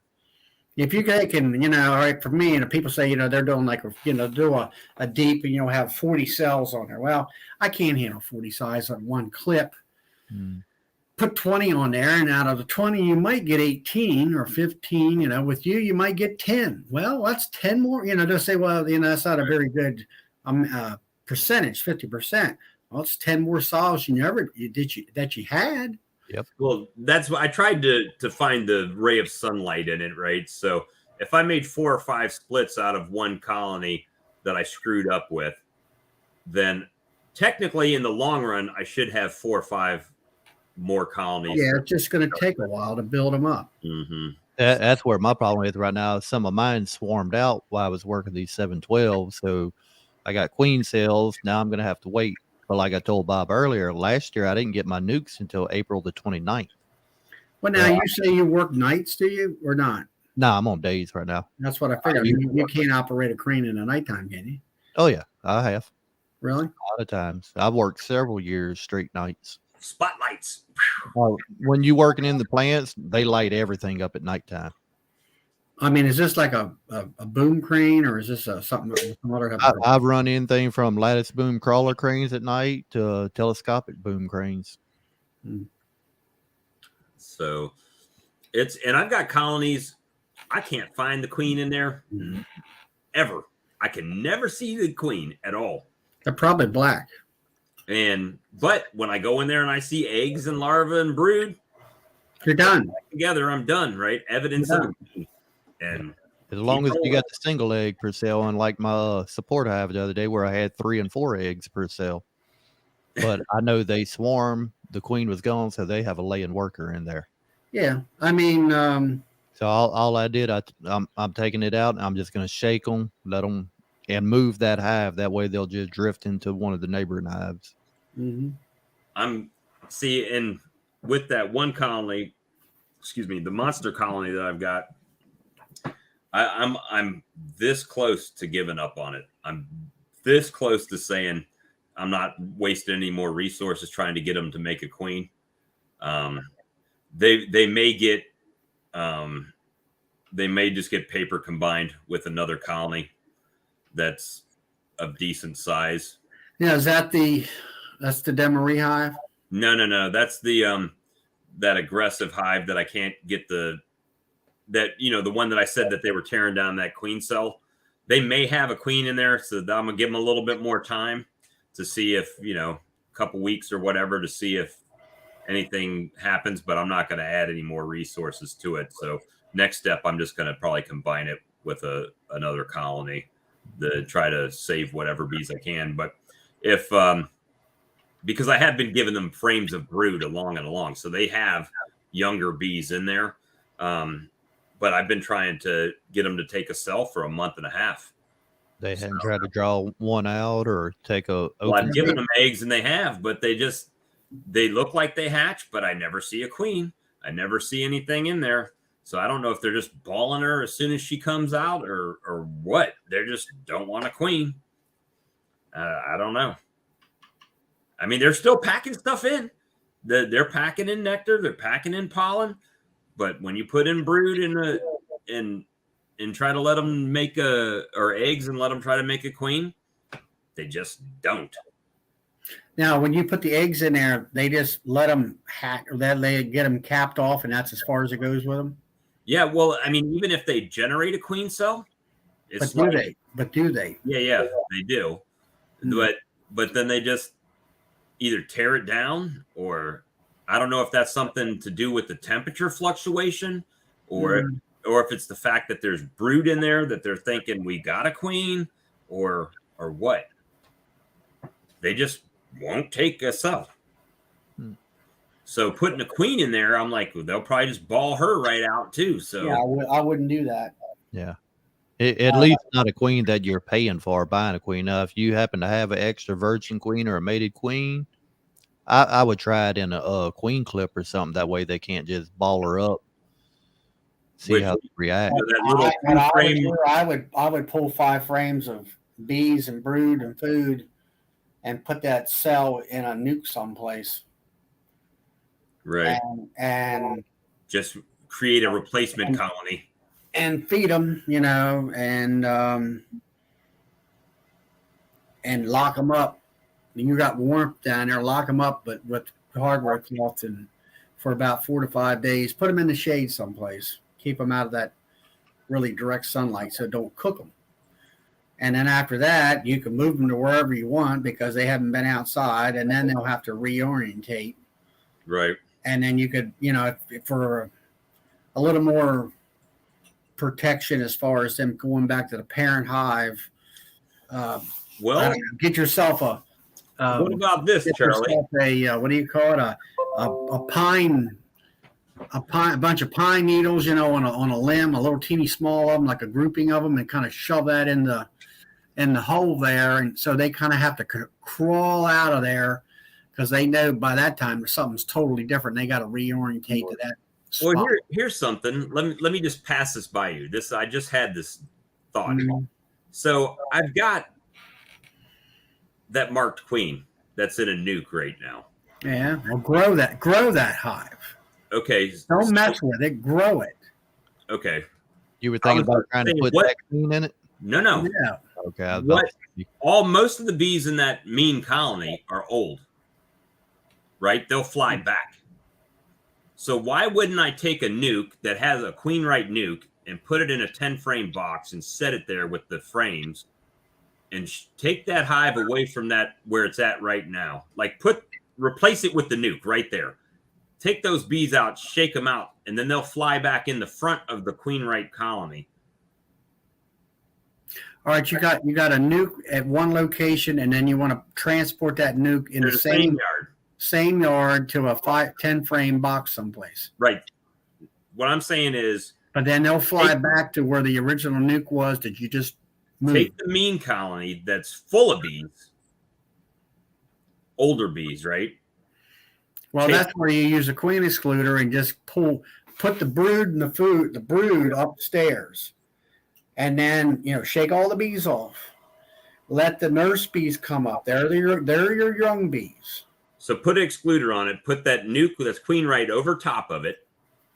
No. What I'm saying is, if you're trying to, I don't think you understand what I'm saying. If you're trying to boost the power of that other hive. No, what I'm saying is, I've got a queenless colony that won't take a queen cell in a location. If I remove that mean colony that doesn't have a queen, obviously it sound like a laying worker hive. Then is what you're saying. No, they're not laying. There's no laying in there. I mean, it's got one frame of cat brood from another that I had moved in there. But if I move that colony, all of the worker bees will fly back to that location because that's where their hive is. Right. So if I take a nuke that is queen right and put it in that location in a 10 frame box, like totally move the old colony away, shake the bees out where they'll fly back to where the old location. But when they get there, the nuke has been moved to a 10 frame box. And when they come back in, there's a queen in there laying. Is that a viable option? If it was a big 10 frame hive, I would maybe do that. But the nuke, you got a queen that's good. She's young and new, and you got a viable hive there. I wouldn't mess with it. I would keep it right where it's at and let them, if you got comb in there, the drawn comb, let her lay that sucker up. And if she's got, let's say 4 out of the 5 frames laid up with eggs, and there's plenty of bees to cover all that, because she'll do that depending on how many bees are in that box. Right now, it's only got 2 frames in the 5 frames. So it's got other combs in there, but there's only 2 frames of bees in that box. Then just leave it alone and let it grow. Yeah. The only other thing you would do is, in order to boost her, put some more cat brood in there. I'd put cat brood with bees. And what I would do there is same thing. Put the queen excluder on whatever the donor hive is. Bring that cat brood up. Let those nurse bees come up onto that cat brood. And like I say, I've had it where half an hour they've covered that stuff. And then the queen's downstairs or wherever she's at because you can't find her. Right. And you'll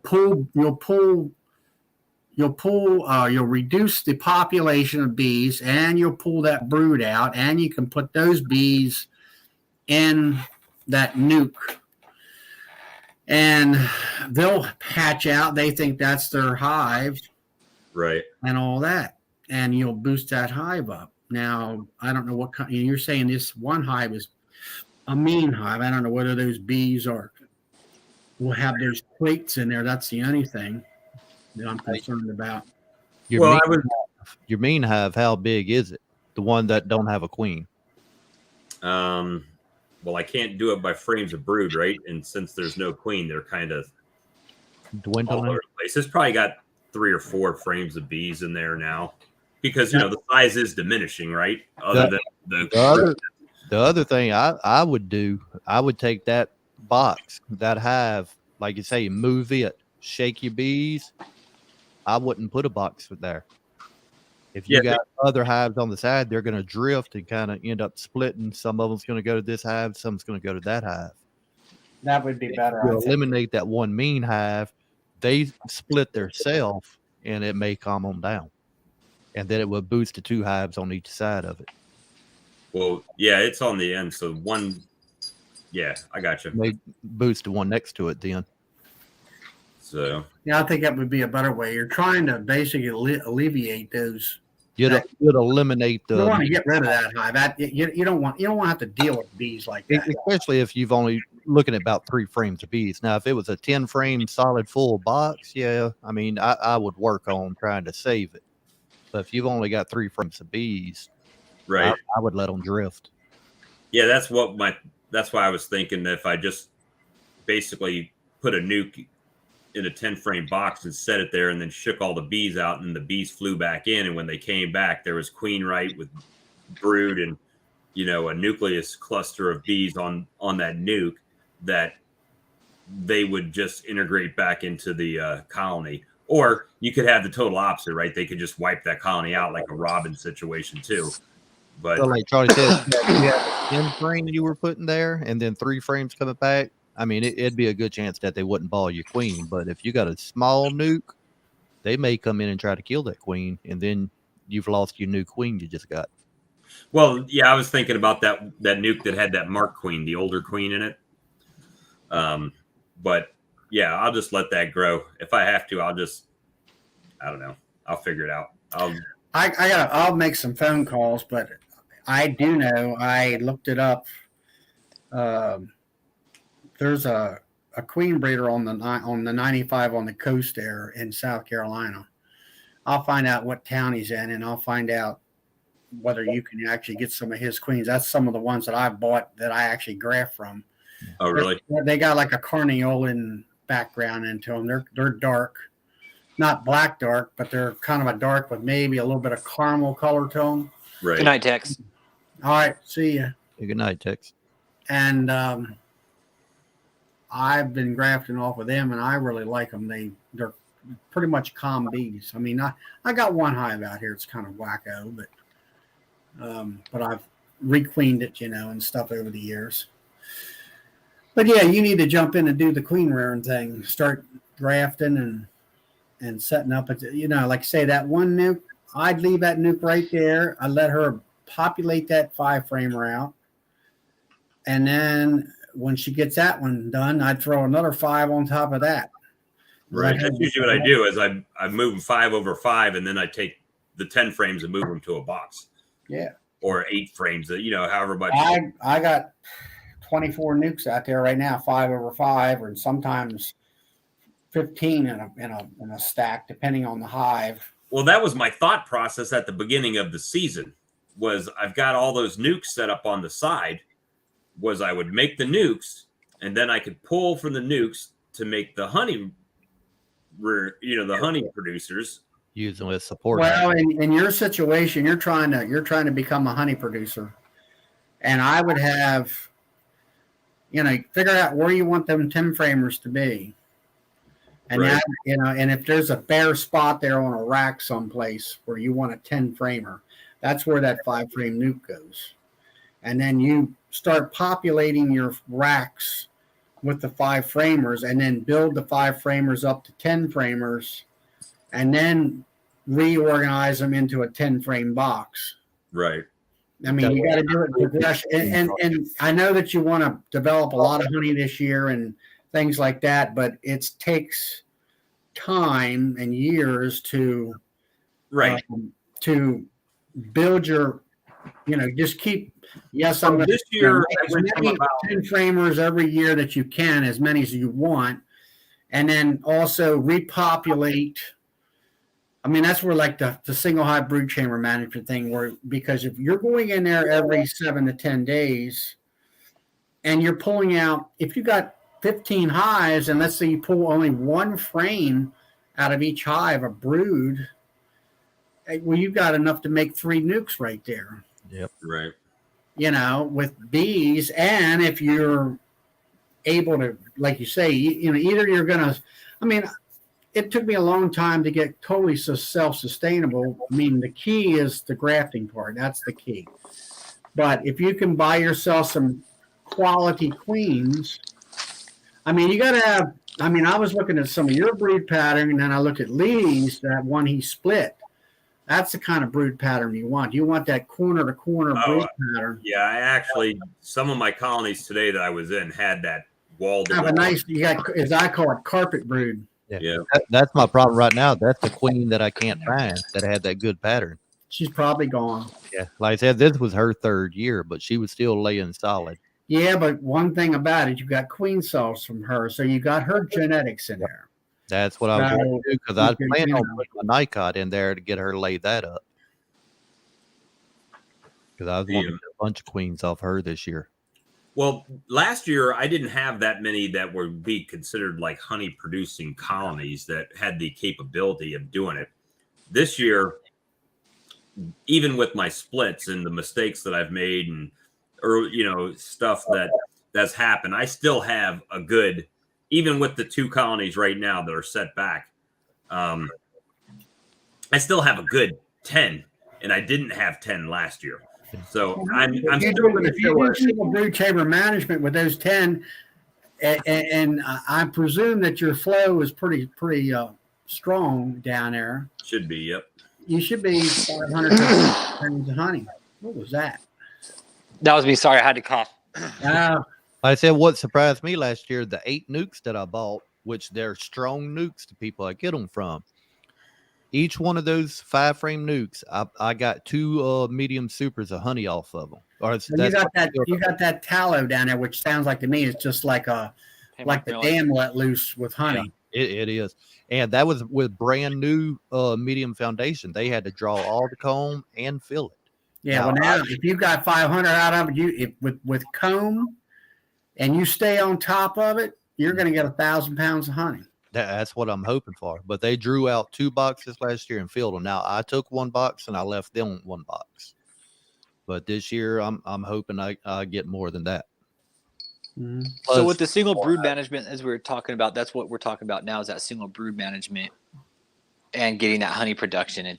You get more honey production out of a single brood management type of beekeeping. I actually, I mean, last year was my first year with it, and I doubled my honey. I usually get around 450 to 500 pounds of honey. What little bit of, you know, and now I have to say this: our honey season, while it didn't really rain too much, so I got less nectar flow. I got good nectar flow because they didn't wash the blooms away. Mm-hmm. And because of the storms or whatever, you know, we usually get a week's worth right about the time locust blooms, then it washes the bloom completely away and you're done. And so last year we didn't have that problem. And I just kept adding supers and making sure I was equalizing on a weekly basis so they wouldn't make swarm cells.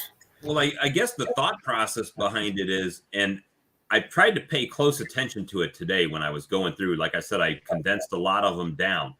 But when you go to that second deep, the amount of resources that they're using to draw that second deep of comb, and they're going to store that with the stores in that top box before they move up to the super. Exactly. It's all about the cavity size. And keep them in a single deep. And now you're trying to get them to draw wax out. All right, fine. Pull out 1 or 2 frames of drawn comb and put in a frame of foundation and see if they'll draw it out quick. Like I said, as long as I put a fresh coat of wax on my new foundation, I didn't even have to move anything up. They just went right on it. Yeah. But I didn't put a queen.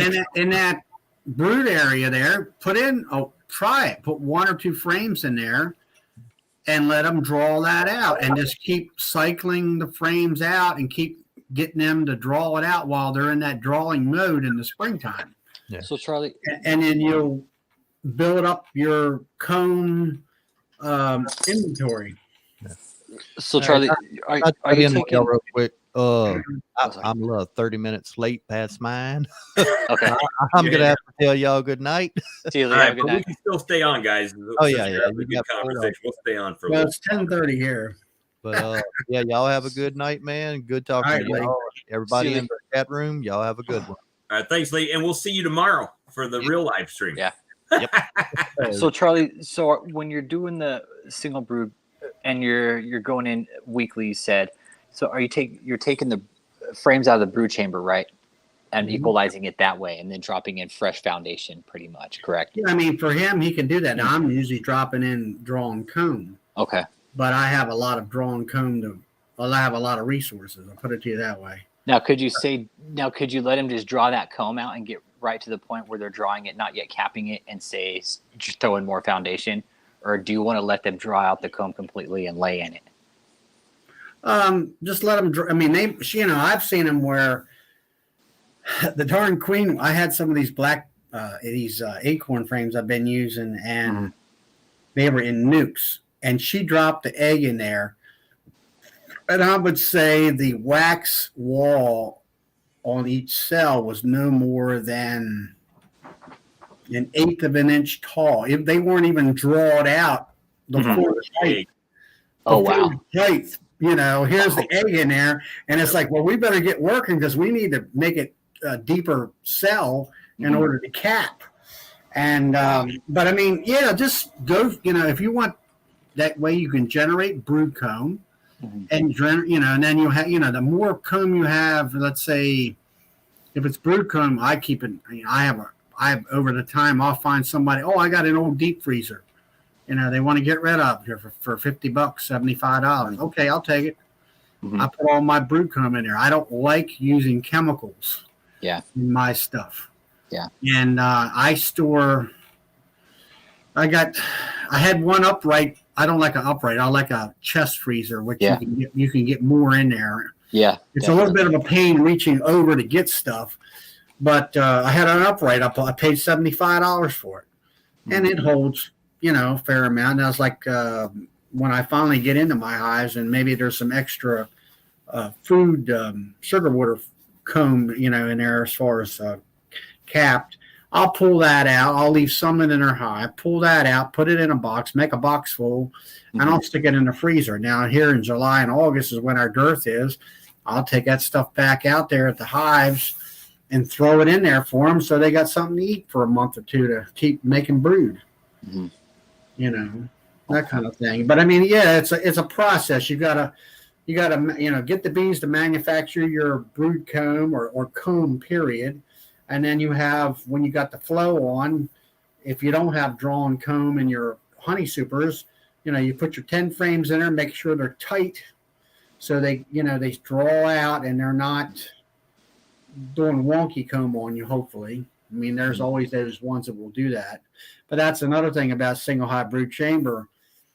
They have the chamber completely laid up with eggs. So there is there's minimal amount of room that they can put any kind of, I won't say honey in there. They will put some nectar in there for a quick access, and of course pollen. And if they need room, a lot of times they'll move up the syrup, right? In the honey. When the secret brood chamber, that's the secret about the single brood chamber management. The whole area, the 10 frames down there, is populated with eggs, along with some pollen and a little bit of nectar, just for quick access for them to eat. And then the rest of it, the other 95% of it, all goes up into the supers. Make sure, hopefully you got some drawn supers to begin with. Put that right on top of that brood chamber with the excluder, and they'll start filling that up. And then that's the same way with that. If you need more, if you're trying to get them to draw wax out, that's what I did last year. I'm like, I ran out of drawn comb. I mean, it was so much honey coming in, and my supers were full. They hadn't quite capped everything. And I'm like, okay, what am I going to do now? All right, well, I'll just put a whole box of drawn comb on there and see what the heck they do. And I just walked away. Guess what? Came back in about 3 weeks. Full. Of course, this is at the end of my nectar flow, more or less. They drawed it all out and capped it. And I'm like, what? And right now I checkerboarded some of my supers, like, drawn, undrawn, drawn, undrawn. And don't put too many. Don't put too many in there. Kind of see how they. I think it kind of depends on your flow, on how well they draw, and if they, if you put 3 or 4 in there at a time and they draw it out well, then keep on doing it. And my mentor, what he'll do is, because he runs pretty much 8s and nukes. That's what he's running. And 8 frame, you mean? Yeah, 8 frames and nukes. So he'll pull honey frames out and pull them into a box. He'll take them and extract them out, and then take that empty comb and give it right back to him to fill again. Oh yeah, yeah. They will blow it. They'll just fill it up. Now what he's doing is he's taking that comb or that honey in, and I presume he's testing the water content. Yeah. And well, he's waiting for it to cap, and then he's pulling it. He's pulling it when he cap. Okay. Yeah. But I mean, it's a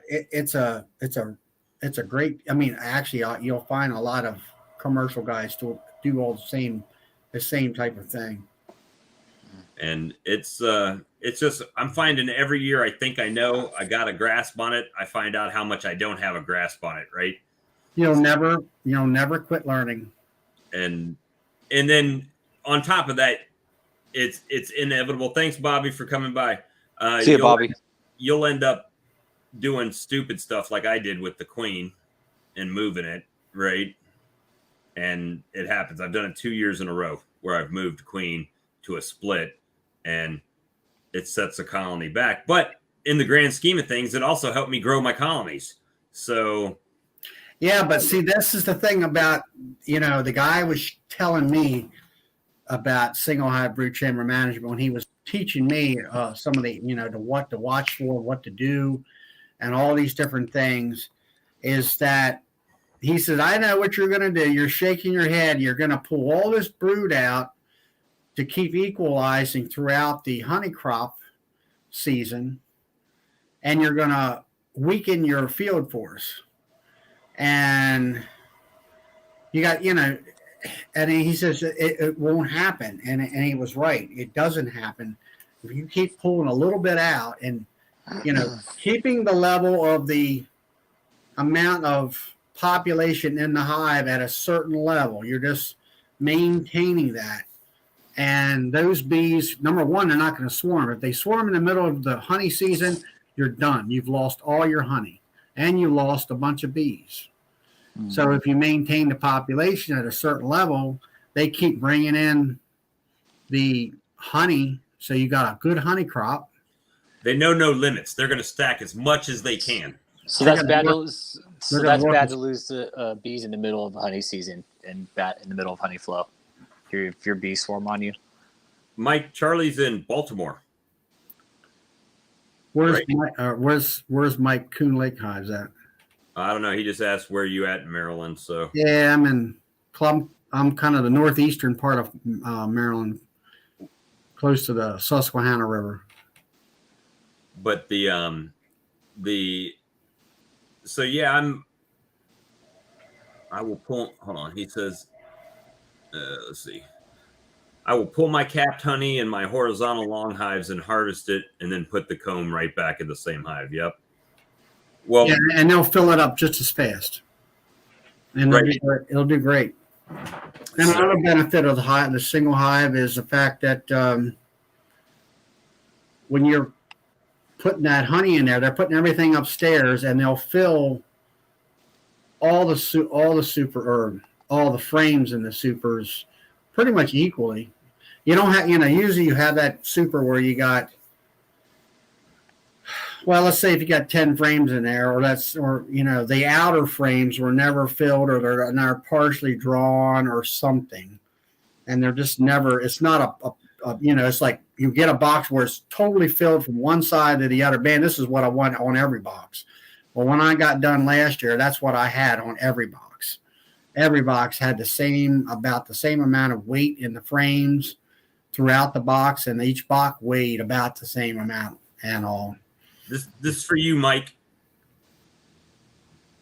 Minnesota. From Minnesota. He says he's got cousins in Gaithersburg. Okay, that's south. I mean, that's close to Washington, D.C. area. So I'll give you a big Skull Vikings. I've been a Vikings fan since I was in Iowa. Fran Tarkenton days, to throw a little perspective in there on time. But, yeah, you got to try that out. It's like all the other people who are, I don't know, I guess I won't say backyard beekeepers, but people that don't want to put their effort into their bees, and they just want to, they want to be havers is what I refer to them as. Yeah, bee havers. That's the best. I said, they'll say the first thing out of their mouth, it's a lot of work, and I'm like, well, yeah, and it's like, you want to make honey or what? That's you want the bees to make honey? Well, guess what? You got to work with them, not against them. Yeah. And that was the biggest complaint about the new beekeepers is they want the bees to be on their schedule. And I says, it doesn't work that way. You're on their schedule. And when you should be out there doing something with them, whatever it may be, reversing boxes, feeding, but you got a ball game to go to. Well, guess what? You need to be out there. You're a farmer now. You're farming at a small scale of little animals, but it's exactly the same if you got cattle or sheep or chickens. They got to be watered and fed and whatever on a schedule on a daily basis. Right. And bees are not much different, except the fact that they'll say bees are a lot of work. And I says, let me tell you something. I said, around my area, we have a lot of horse farms and stuff. And there's a lot of folks that come out and they got to have a couple horses. I said, now that's a lot of work. Yeah. That's 7 days a week, twice a day, 365 days a year, whether you're sick or feel lousy or whatever. And I says, bees I tell people, I said, 1 to 2 days a week, depending on if you only have 4 hives, let's say 1 hour a week, 1 hour, and that's when you're brand new and you want to go out there and look at them. But what I found is like when I was wrapping the porch this week for the honey house this weekend, I felt like I needed to be beekeeping. You know what I'm saying? It was like, I felt like I was neglecting what I should be doing, which, you know what, judging from my mistake with the queens, I would have known 2 days earlier, 3 days earlier about my mistake. It's like Greg Burns says, and Brian at Castle Hives, there's something about these bugs in a box that just are mesmerizing and they have fascinating. They capture attention and it's I had one guy come here last year and I was out behind the barn there going through my hives and he was at the corner and he said, well, I yelled at you yesterday. I'm like, what are you talking about? He said, well, I yelled at you, several times to get your attention because he wouldn't come back here with the bees flying around. And I was in my zen, as I call it, where I'm focused on these hives and listening to the bees. And you're in your own little world. Oh, I've even stuck like earbuds in where I'll have music playing while I'm looking at the bees even, and it's just. Yeah, well, that's fine. I mean,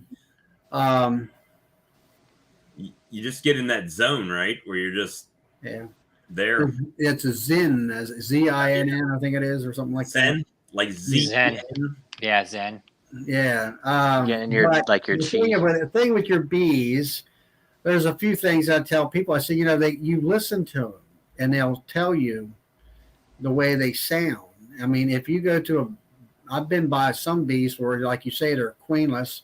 I haven't even taken the box lid off or anything. You can hear them. And they're a big beehive, and you can hear them buzzing, and they're just loud.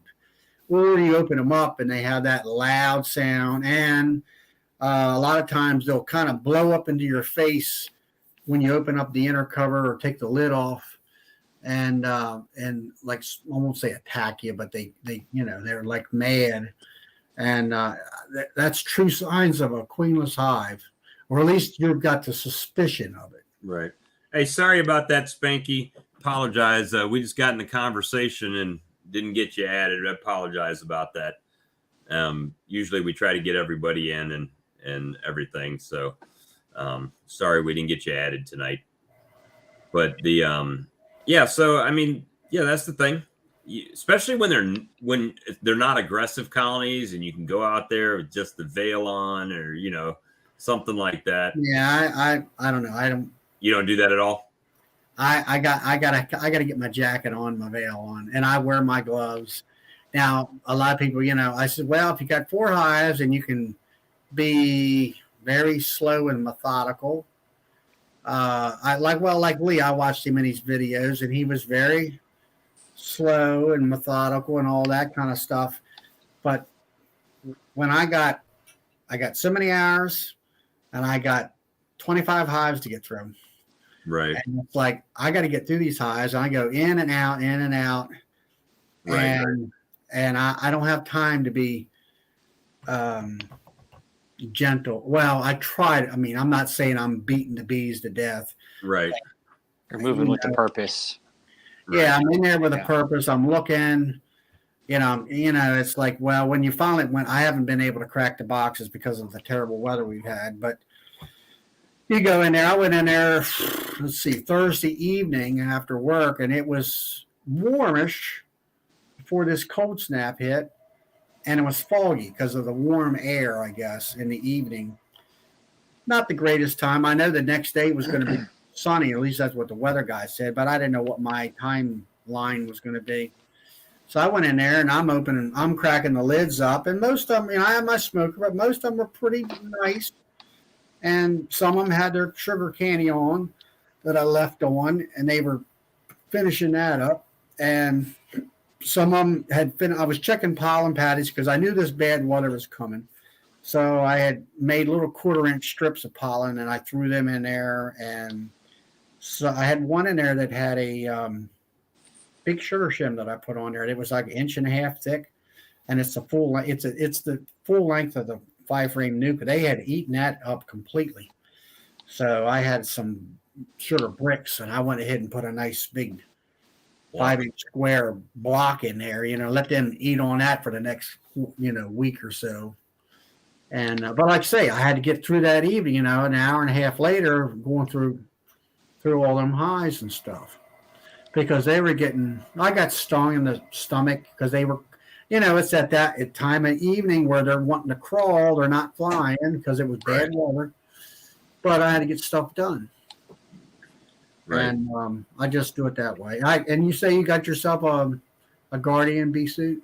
Yeah, my wife bought me one. And my the Cool Shield one that I had is kind of like a knockoff version of the same thing. It looks like it's made out of the same material, but the Guardian jacket was much cooler. I didn't sweat at all today, and it's denser, so the bees can't sting through it. Like I bought one at the Hive Life, and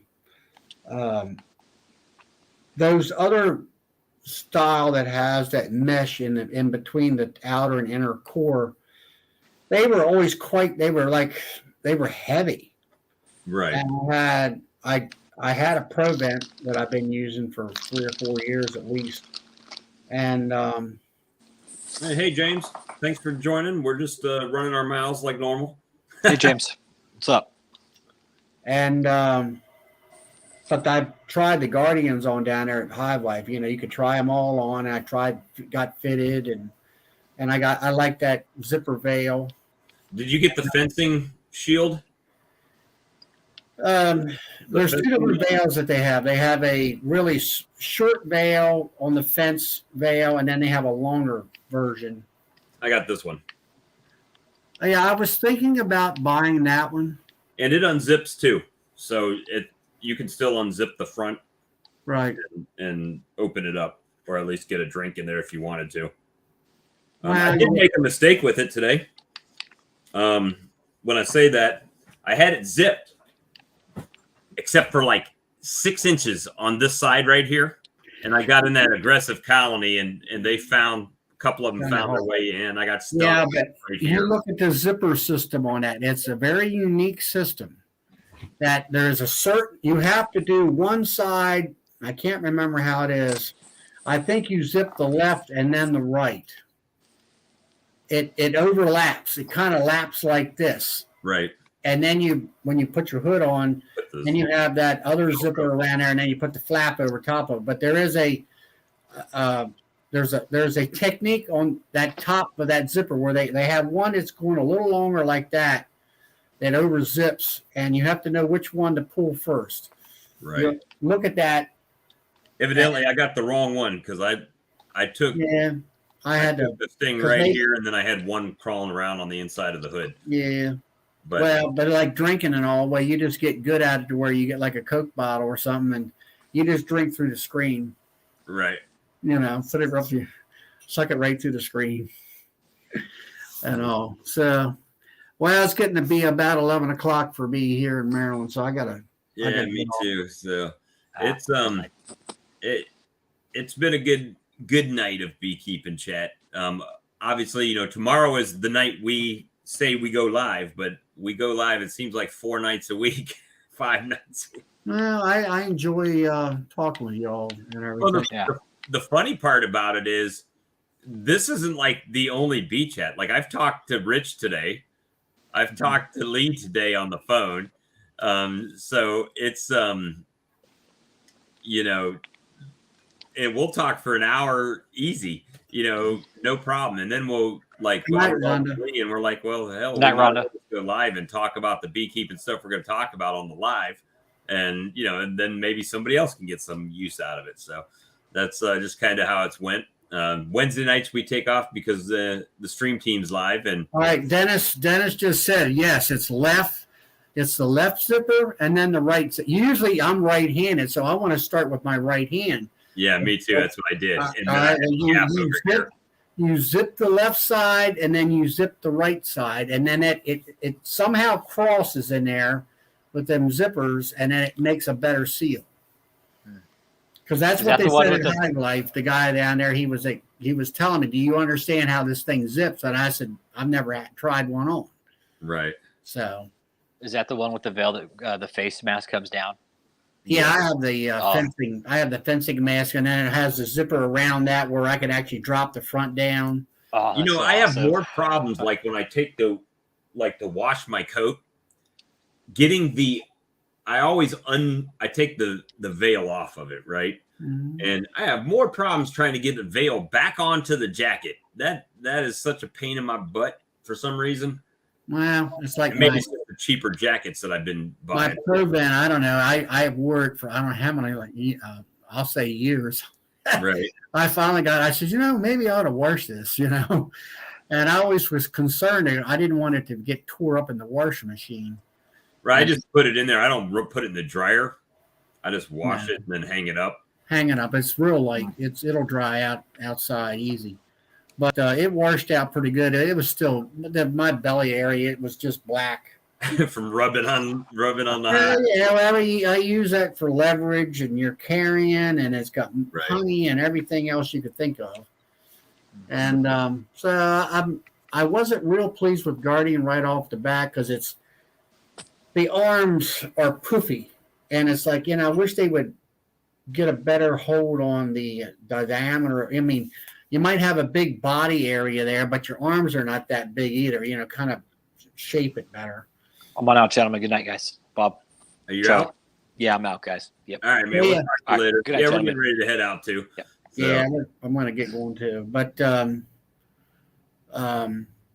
anyway, I've used it here last week or whatever it was, and I'm getting it's. Of course, it's new too. You got to kind of break it in and get it a little more flexible and get used to it. I mean, the first thing I did, I went out there and my nukes have the telescope and the covers on them, and they had a little sharp edging. You know, I hooked something on the I did arm. the same thing of one of the little nails on the tin. Yeah, and it tore my sleeve minutely. You know, nothing dramatic, but. Oh, you added the clear Clean view? view. How do you like that? Does that fog up with your face or anything? I guess it's really above your nose when you put it in, install it. Well, he's up north too, so Who's he's that? in Michigan. James Knoll. Okay. My thing is, if I would be worried the same thing that I am with my glasses, that when I'm sweating in the veil and I'm See you later, looking Mike. that it's going to drip all inside the clear view. I might be totally wrong about that, but that is just kind of my thought behind it.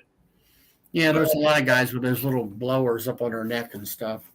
Yeah, that's. I don't know. You're hot. You get out there. The biggest thing is like with that zipper veil. At least you can kind of wipe your face off. Right. The thing that I thought about is that when I'm out there and I'm going to put my respirator on, because all right, you put the respirator on. I put my glasses on, and I put my cap on. Right. When you try to get your head and all that gear up through that. Well, you're trying to bring the veil over and then get it around you to get down here so you can zip it. Right.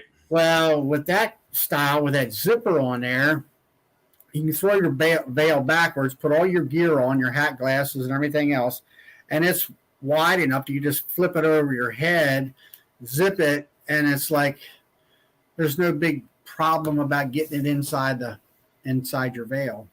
Right. All right. Well, what do you say we call it till tomorrow night? So yeah, and that'll be what is it? 8:00 Eastern. 8:00 Eastern. Yep. 7 Okay. Central. That's our regular night, guys. So, do you ever watch some of these webinars? These different. There's one called from Auburn. It's on a Zoom. It's a free thing. March the 29th is. I think it's with Jennifer Berry. I haven't seen them now. It's 6:30 Central Time, so that would be what 30 minutes before we go live here. Be 7:30. 7:30 our time, yeah. Eastern our time. Oh, it's March the 29th, which I think is a Tuesday. That's tomorrow. Oh, is that tomorrow? That is tomorrow. Today's 28th. Oh. So. Okay, whatever. All right, guys. Later. We appreciate you. Thanks, Charlie, for stopping in. Yeah, I enjoy it. All right. Have a good night. All. See everybody. Bye.